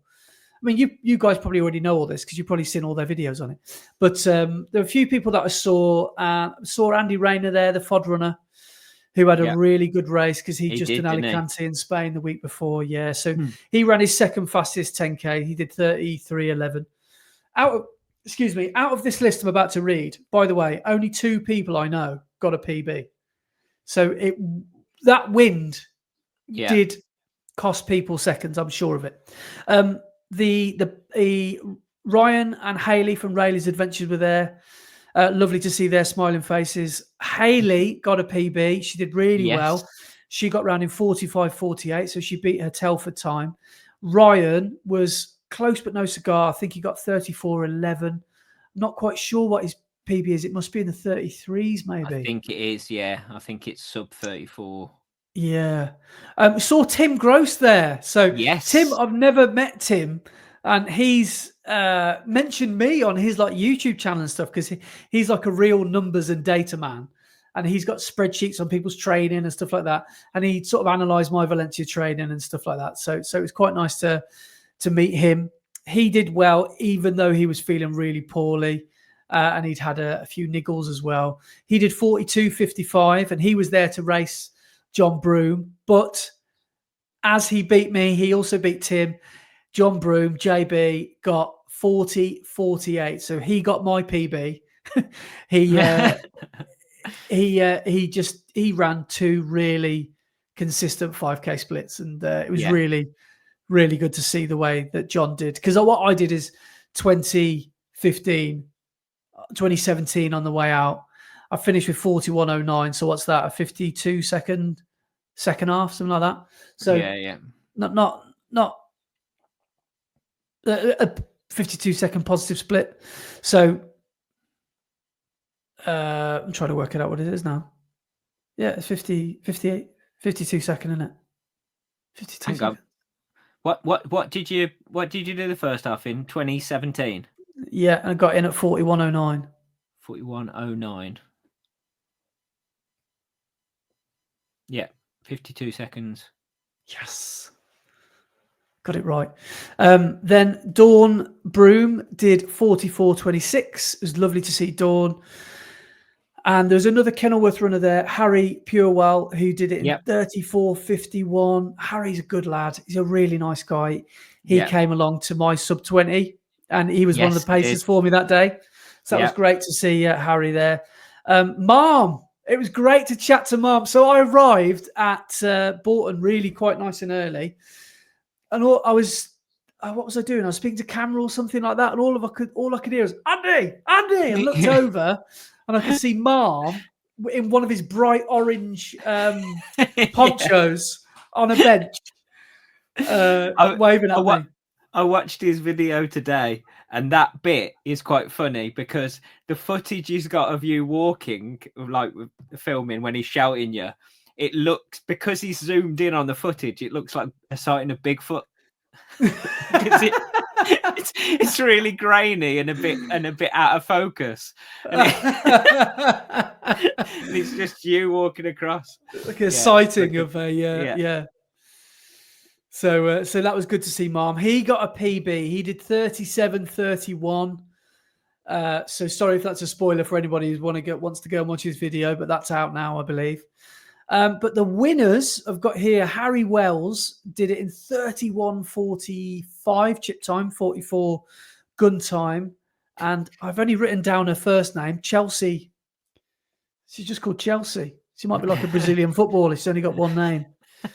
Chelsea. I've got her here. Chelsea Baker. And she did it in 35:09 chip time, but 35:11 gun time. A couple of other honourable mentions. Donato Yeah. who I saw at the very, very start. He ran. I looked at his splits and they were really tidy. He was like ran the whole thing like 358s, 357s. He came in at 39.48. So really nice, tidy sub 40 for him. And Kieran Deegsy, the Worcester Kipchoge. Was Kieran there? Back from injury. Yeah, he did 36.53. Excellent. So really, really tidy work from him. He was only a minute off his PB, and he said to me before the race, he's like, "I'll be happy with sub 38." So yeah, he was buzzing with 36.53. Nice. Good. So yeah, all in all, I would recommend the race. It is good. Obviously, it sells out really quickly, and it's fairly small race. In terms of numbers, there's only 200 or 300 people there, something like that, maybe slightly more. But yeah, it's good. The 2 laps out on the village, then it's an out and back, and then it's a lap of the village to finish. It's quite quick, and yeah, good race. No medal though. And no, but in fact, got like a water bottle, didn't you? Yeah, it's actually a really good thing to give to runners, like a water bottle, a branded water bottle that says Bourton 10K on it, and it's really, really. Really nice bottle, which I'm not drinking out of, but but yeah. So good day at the office. Nice. Not quite the result I wanted, but only 14 seconds off a PB. So my second fastest 10K. Did you take a trip whilst you were there to Birdland? I parked next door to it, but no, I didn't. Excellent. I unfortunately didn't. Have you ever been to Birdland? No, I think we might have even run past it actually, but no, I haven't been. Is it what sort of birds are there? Like exotic birds, or they've got penguins? Have they? Yeah, it's well good. Wow, that's pretty cool. Well, they did last time I went. They had penguins anyway. Are they? They're only the small penguins, though, not like the big. No, normal size penguins. What is normal size though? I don't know. Because like we're not talking the good ones, like the good penguins, like emperor penguins. Because they're the emperor penguins. They're the bad boys of the penguin world. They're awesome. They're like the proper Attenborough ones. Are you talking about the small ones, the little flappy ones?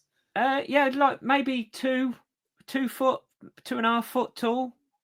Oh, that's not bad. Yeah, decent size. That's what they were last time I went. Anyway, I don't know whether they've changed or whether they're still there.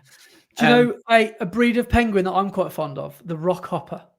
No, the rock hopper. They've got the little Mohican, I think. Yeah. A bit like the one from Wallace and Gromit. Yeah, basically. And there is one called a macaroni penguin. Hang on, the one in Wallace and Gromit, it's a rubber glove on his head. Oh yeah. Yeah, I didn't. I should have remembered that. But yeah, there is a breed of penguin called a macaroni penguin, and they've got bright orange, bright yellow. Is it like eyebrows? Macaroni penguin. Someone who's a real nature buff is probably screaming at the radio or the screen right now. Yeah, macaroni penguin. It's on their head. So cool. They're like basically they look, like Donald Trump's hair on a penguin. They look wicked. Yeah. So just please enjoy a macaroni penguin. Yeah. What was the other one I said? The rock hopper. Rock hopper. Rock hoppers I think have got interest in. Yeah. Oh, rock hoppers are even better. Rock hoppers have got like blonde curtains, like 1997 David Beckham.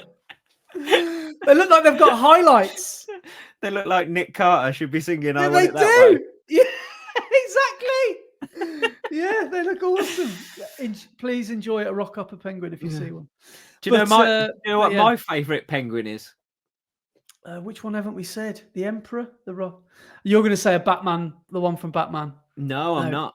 I'm going to say Punky Penguin. What?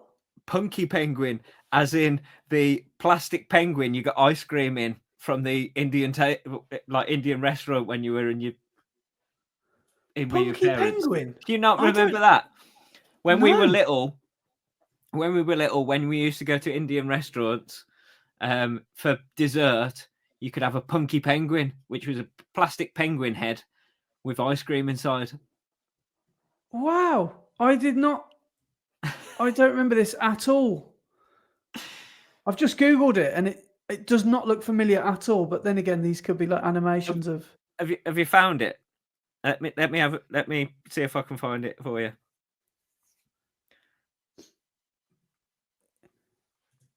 I've just put punky penguin Indian. There we go. Look, punky penguin ice cream. Yeah, that's what's come up. I don't recognise that at all. What? They were the best things ever. Wow, that sounds like a pretty. That was my dessert of choice when I was a kid. Yeah, that's pretty. Punky penguin. That's pretty cool.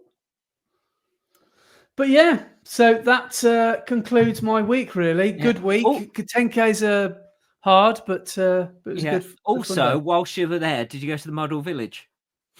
No. To go in, feel like a giant in Bourton on the water. I've been to one of those model villages. It was in somewhere like somewhere on the outskirts of the M40, like Biggleswade, or what's the place with the services just so you get to the M40 near Heathrow? I can't remember what it's called. But what am I thinking of? I know exactly what you mean. It starts. It's the extra. Yeah. Is it start? The big does one. It start with H or a W? I'm gonna have to type this in now. I'm gonna have to find it.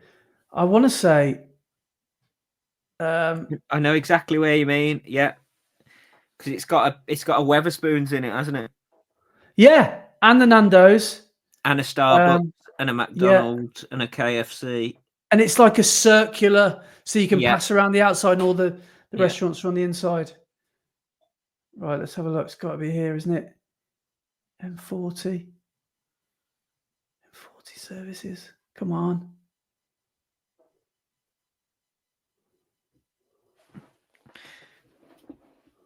I'm sure this is thrilling listening for anyone that's listening now.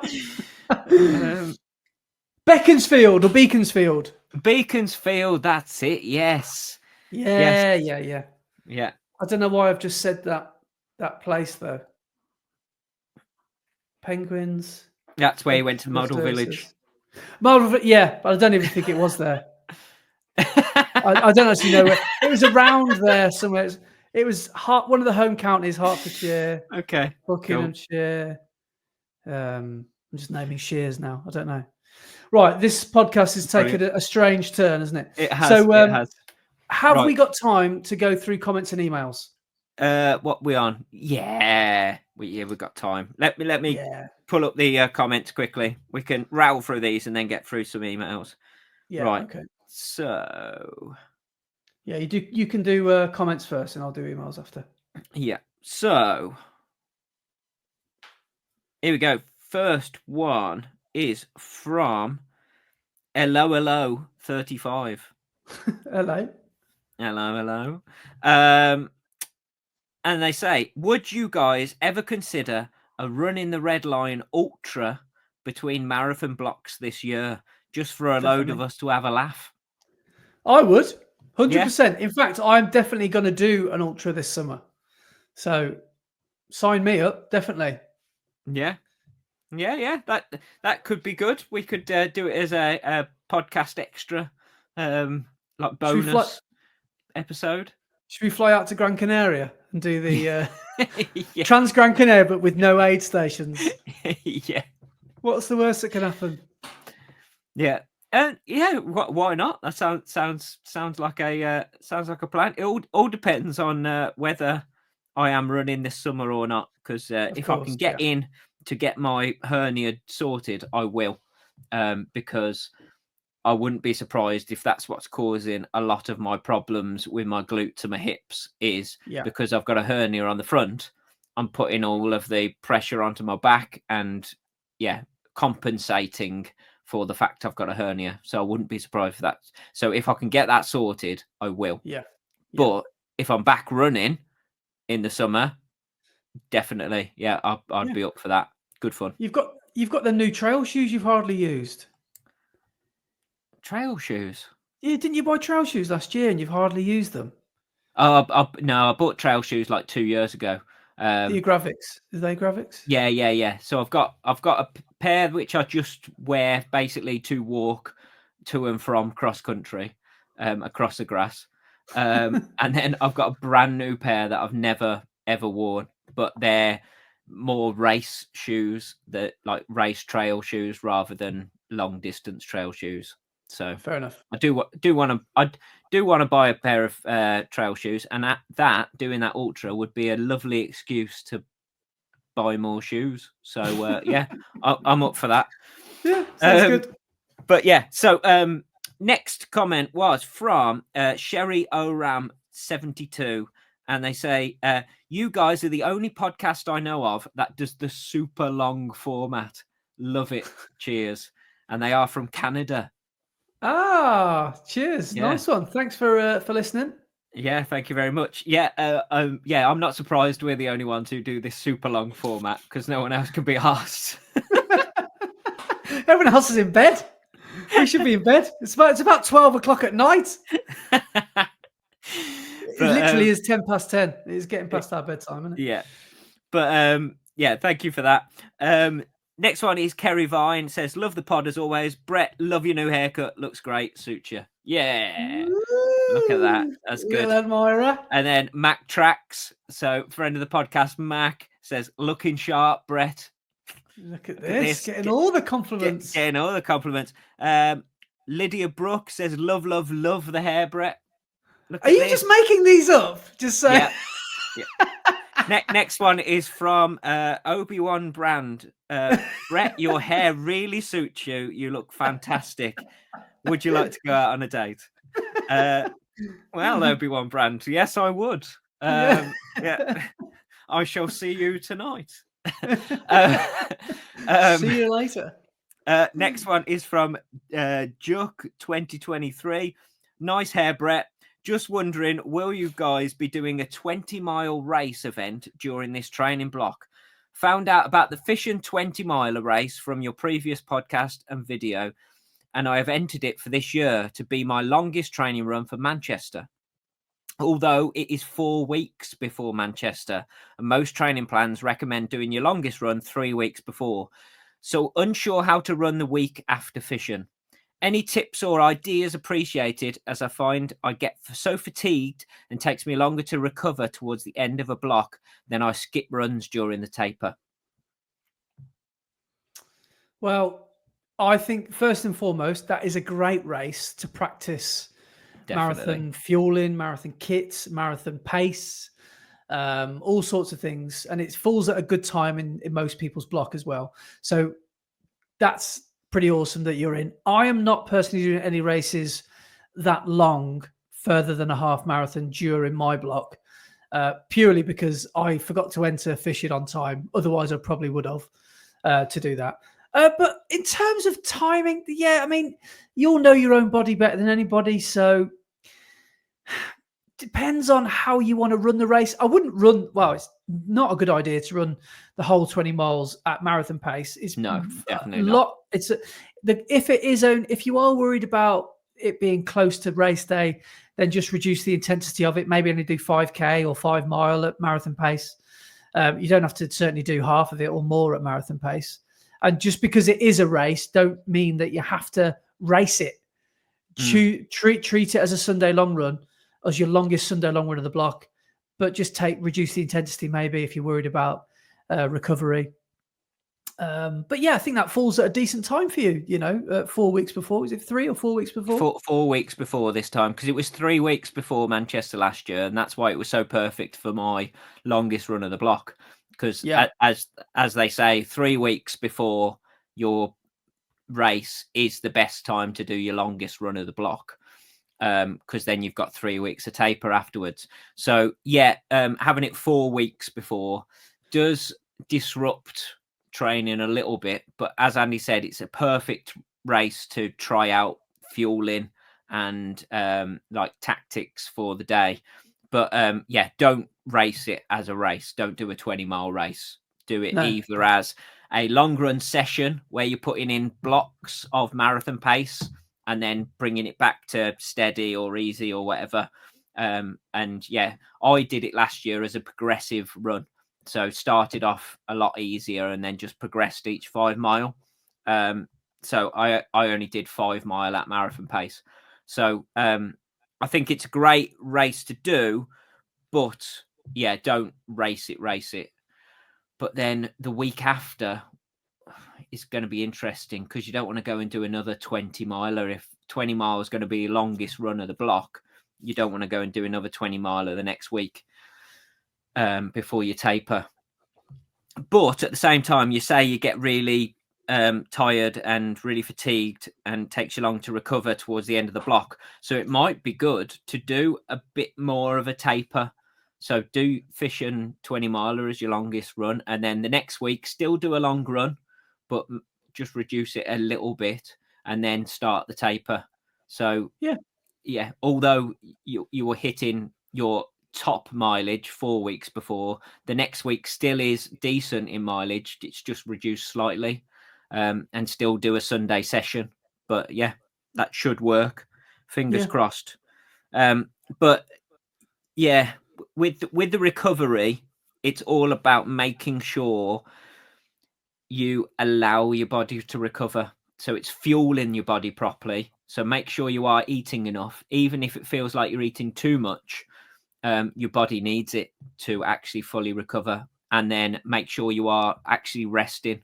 So on those rest days or the time in between your runs, don't be too active. Actually make sure you are putting your feet up and resting properly. So your body is allowing it to recover properly. Yeah. Next comment. Sorry, thank you for that comment. That was good. Next one is from Gazbarker 54, and he says Walter White and Heisenberg. And I think that's looking at us too. I need a trilby and some glasses. Yeah, definitely. Yeah. Next one is Anya Todd and says, first thing I checked getting back from listening to this on my run is the haircut. R.I.P. Brenda. I know, I did shed a tear. Brenda's gone. Yeah, bring back Brenda. Brilliant. Next one is from Owen Casey. And he says, question for Brett. Okay. If a running shoe company other than Adidas offered you a place in any major marathon, all expenses paid, but you had to wear their shoes for the race and training, would you do it? And if yes, is there any company you would say no to? And what company would you be most excited about using other than Adidas? Oh, that's a good question, isn't it? I'm interested in this answer, but I think I know the answer. I don't know. I think if it's an all expenses paid trip, I'd be a bit stupid to say no, wouldn't I? All expenses paid to go and run a major marathon. It'd be a bit like if it were Tokyo or New York or Boston, something that would literally cost you thousands and thousands of. That's what I mean. I mean, Tokyo is the one really, because the rest of them you could probably muddle through. But when it's a different language and a different, I don't know. If it's Sydney or that's what I was going to say. Sydney. Can you imagine if they said all expenses paid to Sydney to go and run the marathon? Okay, let's do it. Okay, so I'd be a bit silly to say no, wouldn't I? But at the same time, so Sydney is on the table for you. Yeah. New Balance. Yes or no? I've heard some of their training shoes are really good, but some people have said their marathon shoe isn't the best. So no. All expenses paid though? No. Okay. I know it's all expenses paid, but yeah. Okay. Asics. I'd say maybe. Oh, Asics now. You can hang out with Eilish McColgan. Yeah, and Phil Sessamon now that they've stolen him. I know. See, that's the thing. If people are moving from Adidas to Asics, they've got to be decent, haven't they? So, And their marathon shoe, I've heard, is very, very good. The Metaspeed Sky Paris sounds very, very good. I'd say go on then. Yeah, I would for Asics.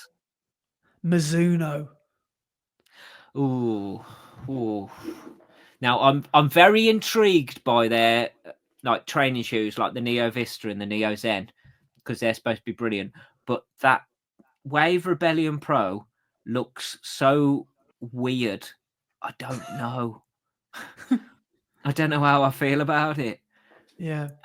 Because I know that when you get tired in a marathon, you start to heel strike, and there is no way you can heel strike in a in that Wave Rebellion Pro, is there? No, you may as well take your shoes off. Yeah, I think that's another. I'm not sure. Maybe same as New Balance. I'm going to put that in that category. Let's go with Brooks. Oh, they're so uninspiring, Brooks. They really are, though, aren't they? I suppose they are. Yeah, I know. They're the Parkrun sponsor, which is great and everything. And I know they sponsor Josh Kerr, but really, Josh Kerr is their only big name, I would say. Yeah, he basically pulls the brand along. He's the one that only gives them any like street cred, isn't he? Yeah. They just seem, I don't know, they just seem a bit uninspiring, their shoes. All right, 3 more. Puma. I've heard very good things about their shoes.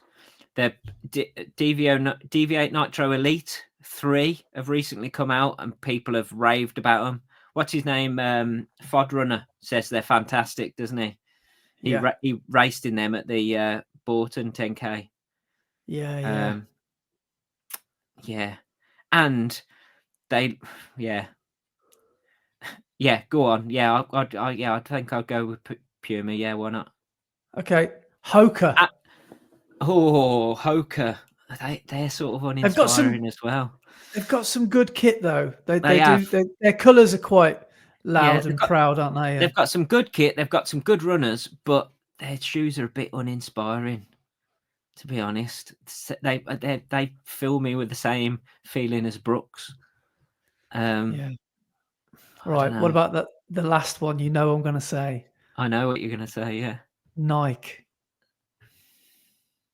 You've got to wear one of their racing shoes. Yeah. See, I don't think I'd mind their racing shoes too much. They'd be very different to what I'm used to because Zoom X is so soft and weird. But I think I'd be all right wearing the race shoes. It's their training lineup that I'm not sure I'd get on with at all. Like the Nike Peg just doesn't sound great. Everybody, from what I've heard about it, it's not the greatest shoe. What else have they got in their training lineup? They've got the Vomero, which basically is the new version of the Invincible, isn't it? Yeah. It's their max stack shoe. I don't know. Their race shoes, they're everything that goes with it. I'm not sure. Imagine you're on the same plane as Kipchoge though, because he's doing the Sydney Marathon. Yeah, you might get to the VIP tent if it's all expenses paid and Jakob and a chat. And a chat with about that. And a chat with Kipchoge. Yeah, go on then. I'll run for Nike definitely. Yeah. The last one, a big company that we've overlooked, Leaning. That's a yes from me. If it's all expensive paid and a chat with Bikali, yes, please. Yes, please. Yeah, of course. Yeah. Do the Pisa Marathon. Yeah. Good question. It was a very good question. Yes, I would be silly to say no to an all expensive paid trip, but it would be difficult to choose which one I would like to run. I could just imagine you, because obviously there'll be stipulations in the contract that you have to wear their kit and you have to do such and such. Yeah. I could just imagine you be like, these new Alpha Flies are the best cutting edge technology that money can buy. Look at the lacing system; it's just absolutely ahead of its class. And I can just imagine you hating every single word that you'd be saying. Talking of lacing, right? Can you tell me why absolutely everybody on YouTube who reviews an Adidas shoe complains about cheap laces and complains about the laces in an Adidas shoe? Well, I don't get it at all. If you think about it, the only gripe you can have with laces is whether they come undone or not. Yeah. If they come undone multiple times, once, twice, that's annoying. More than twice, you might have a problem. But how often do your laces really come undone not because of human error, if you know what I mean? Not that often. I don't know. Yeah, They don't annoy me that much. Pretty much everybody who reviews an Adidas shoe goes, the upper is really plush, it's really good, but the problem is these really cheap feeling laces. They're just, the laces are really cheap. I don't understand why Adidas do this. I don't get that at all. I think the laces are perfectly fine and there's nothing wrong with them. I don't get why people think they're cheap. Yeah, they don't annoy me. What's different to the Adidas laces to other brands? Because obviously I wouldn't know because I've only had Adidas laces. But how different are other brands' laces compared? Well, for example, the Puma ones that I have for my Velocity Nitros that I wear for my easy runs, I would describe them as quite chunky, beefy ones. They're quite quite almost quite spongy. For example, my Vaporfly 2s, they're almost like serrated, if you know what I mean. They've got like a cut out, if you know what I mean. They're almost like, and they wavy, are really aren't quite they? good. Yeah. And they're ultra thin. They're like a steak knife, double-edged size style steak knife. But I don't know. Adidas are just laces, right? I don't really pay much attention to. Well, obviously I do if I'm talking about beefy laces, but no, they don't. They don't really bother me that much. Yeah. Just an observation, which I'm always confused because like loads of people say how cheap the Adidas laces feel and everything. Yeah. And I just never mind. Anyway, next one. Always double knot your laces. Yes, especially in a race. Yeah. Next one's from Rob Scott, and he says, "Exciting news for a lot of us. The new route for Manchester is out. It's looking great. The Altrincham speed bump is now around halfway rather than at mile 16, so no excuses now." No way. That's interesting, isn't it? That is interesting, yeah. Ooh. So the hill is now halfway through the race rather than at mile 16, which makes it possibly a little bit easier, I would say. Yeah, that is less to worry about later on, definitely. While you've mentioned Altrincham, by the way, we've had a message from Kevin Hutchings on the DMs, and he said, had to smile listening to Brett pronouncing Altrincham after Andy trying to pronounce Richard's surname. I think that was Elliot. Oh, let's not go down that road. Sorry, Richard. Can't say his surname. And it says, Brett, Altrincham is pronounced Altrincham with like a G instead of a C. Yeah, I know, but every time I read it, my head doesn't say that because that's not how it's spelled. Yeah. So I know it's Altrincham. I know that, but yeah. But anyway, Altrincham. So that's interesting that they've changed it like that. So okay. So all of you running Manchester, I would like to know what it's like after you've run the race in April. So I look forward to hearing how it went up that Altrincham Hill. Next is from John Turner, and he says, usually just listen on Apple Podcasts as I drive or run, but nipped over on YouTube to check out the mug and the new haircut 2000. Looking good, guys. Oh, cheers, mate. Brilliant. Next one is from No Bips, Just Bops. And they say, get in that lane one, Andy. not run on a track for years, but actually, if you're faster running in a group, it's probably more dangerous to have someone in lane 2 than lane 1, as you're going to go both sides of them, and people having to run into lane 3 to pass instead of lane 2. So they're just going even further. Basically, you're doing them a favor by being in lane 1. Okay. So exactly what I said, run in lane 1 and let them pass you. If they're running faster than you, it's up to them to pass you. But yeah, as they say, if you're running in lane 2 and there's a group of faster people, they're going to be going on lane 1 and lane 3 around you.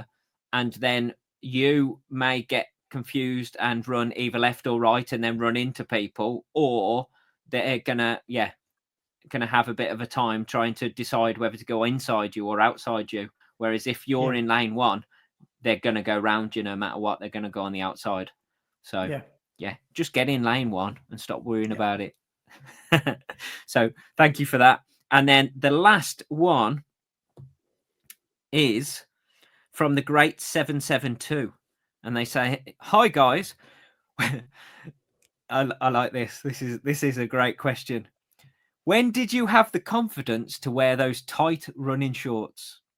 I always wear them under normal shorts, but want to go the full hog now and get some extra cooling. I discovered them when I kept getting chafing, and it was a game changer. I know I'm no Linford Christie, but that was the first thought. No, the feeling, mate. Now, I know you wear like cycling shorts or half tights underneath your shorts. Have you ever just worn half tights? For races, yeah. So I wear occasionally. Well, I haven't done it since for a good while, actually, because I did off Amazon buy like a set of 3 sort of cycling shorts that I did pop underneath, because the main reason I did it was for storage, because they've got the tight pocket that are big enough for your phone, because I don't really like the back, putting my phone in the back pocket, if you know what I mean, because it just flaps around and it bangs against my tailbone sort of thing. So it's not always the best place to put your phone. So that's why I do quite like half tights, because there is no movement at all. So that is a good reason to wear half tights. But yeah, I do wear them occasionally, mainly for racing in, because sometimes you just want to have a minimalist feel about the way you move. And, most people are either one or the other. They're a split short or a short short or a half tights racer. And I mean, I know it is a bit like Marmite, but I'm somewhere in the middle, because it depends what mood I'm in on the day. Because sometimes when you put your half tights on, it's a bit like wearing super shoes or that new pair that you've just got out the box. You just feel like it gives you that edge or that extra few percent you need to race that day. And it does. It's completely psychological, but it does make you feel faster sometimes just wearing half tights. And let's be honest, most people at that race are probably going to be wearing the same kit. No one cares. No one is looking what you're packing. Nobody cares. And let's be honest, by the time we finish that race, not many of us are packing Linford style, packages by the end of it anyway. So just don't worry about it. Nobody cares. And if they do care, that's up to them. Yeah. Literally nobody cares. The confidence thing comes from, for me, getting a bit of a competitive edge on myself and maybe feeling a bit faster than I would be wearing something else. Yeah. See, I think it's the same, because I've only ever worn half tights in a track race. I am a full-on split shorts guy. I will always wear split shorts for a race.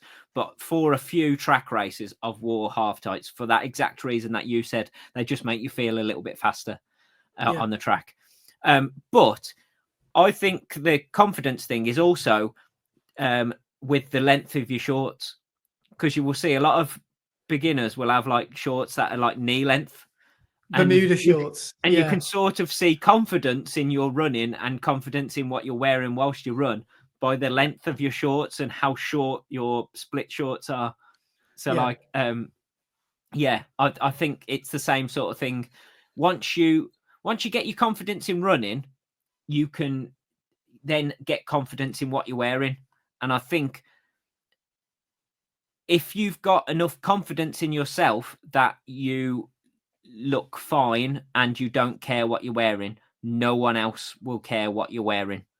It's that whole thing of, if you show you're confident in it, people will think you look good wearing it. Yeah. No matter what it is. And they just perform well as well, I find. Yeah. And like you said, if you're not chafing anymore, well, that's problem solved, isn't it? Like you've literally solved your own problem. So don't worry about what you look like. Worry about how you feel. Yeah. Because nobody cares, like in the nicest way possible, how you look. Because that's not it's not a judgmental crowd. Yeah, especially at the end of a marathon when you're absolutely drained and you've got white all over your face where you sweat all your salt out. Your hair's a mess. Your form is completely gone. No one's going to care what you're wearing. Parade. Yeah, exactly. No. You'd be lucky if your willy's the size of a button mushroom by the end of it. So, little acorn. Little aspirin. It doesn't literally doesn't matter. It's just part of racing. It's just absolutely nobody cares. And if in doubt, just get a pair of black tights because that's the best way to conceal. I've raced. I've got a couple of pairs of Nike. They're called Nike Pro or something like that, and they're really good, really comfortable. But I am actually looking at the Sky. We've had this conversation before. Mark Hurdy-Gurdy wrote in and said the Sky half tights are really good. And I was chatting to Andy Rayner about that the other day, saying how good they are. There's a really good pair on the market by Nike, which are trail shorts, and that's a little badly kept secret that trail shorts are very often brilliant answers to shorts for the marathon day because of the amount you can carry with you. I've got some Terex Adidas split shorts, which are made for trail, and the pockets around the side are fantastic. Yeah. So you can get some really good trail shorts. There's actually some Nike trail shorts that I want to buy, which I saw my mate Gaz wearing at Valencia, which they've almost got like a mesh around the back, around the belt line basically on the bum, and then they've got two real deep thigh pockets as well, and they're Nike trail shorts. So if I can see them at a decent price, I might get them. But don't worry about it, mate. Get your get your half tights on. Give it a whirl. If you don't feel good, then don't wear them again. But you never know; they might just give you an edge. Maybe think about when you're going to wear them, and think about how inappropriate they look. And if they are a bit inappropriate, then maybe save them for don't go down to Parkrun in them where there's loads of kids. But like if in doubt, just see what everyone else is wearing. And then, you can say, I could see myself wearing them, and then go and buy them and then stick them on. Yeah, definitely. Definitely. Just be confident. Yeah, exactly. We have, we've hit quite a big time here. So I think we might have to leave emails till next week. Shall we do that? Yes. But quickly, just to finish off, as we always need to, I'm just going to get it back up on here. We are going to go into the Strava segment. You've got a pause then as well for a dramatic effect. We did. Right. So last week's Strava leaderboard, in first place was Ryan Baker from Rayleigh's Adventures with 81.5 miles. And from looking at his training through the week, that included some big old beefy sessions where he was doing a lot of marathon pace and all sorts. So well done, Ryan. Second place was Ryan Gorn with 79.2 miles, and third was Nicholas Forsman with 78.6 miles. Our top three for climbing, our top one, our first cyclist was Nick Ireland with 7,677 foot of climbing. That's 2,500 meters, isn't it? That's Nearly. crazy. Yes. Fair play. Second was Victoria Lee with 5,296 foot. Amazing. And third was Ash Spedding with 5,226 foot. So well done to those three. And then our top three ladies. First was Leanne Byard with 60.9 miles. And then it was close for second and third. Second was Victoria Lee with 57.8. And third was Chloe Hamard with 57.4. So only 0.4 of a mile in it. But there we go. So well done to everybody. If you're not a member of our Strava club, is it on Strava? I think our Strava club. Please, go and join. And you never know, you might be on the Strava leaderboard one week. But I did want to say, with lots of people this week going onto the YouTube to check out your mug and my haircut. If you do just listen to the podcast, then do go onto YouTube and subscribe. Give us a like or whatever, because it'd be really good to get that subscriber count up to the point where we can start to do other stuff. So more people need to hear the truth about penguins. Exactly. They need to hear more about the aliens. And, definitely. Butter mushrooms. Well, on that, I think we should leave it there. Thank you so much for watching or listening. And we shall see you next week. Cheers, guys. Take it easy, guys. I better shove some socks down there for Sunday. The rest. Get me half tights on.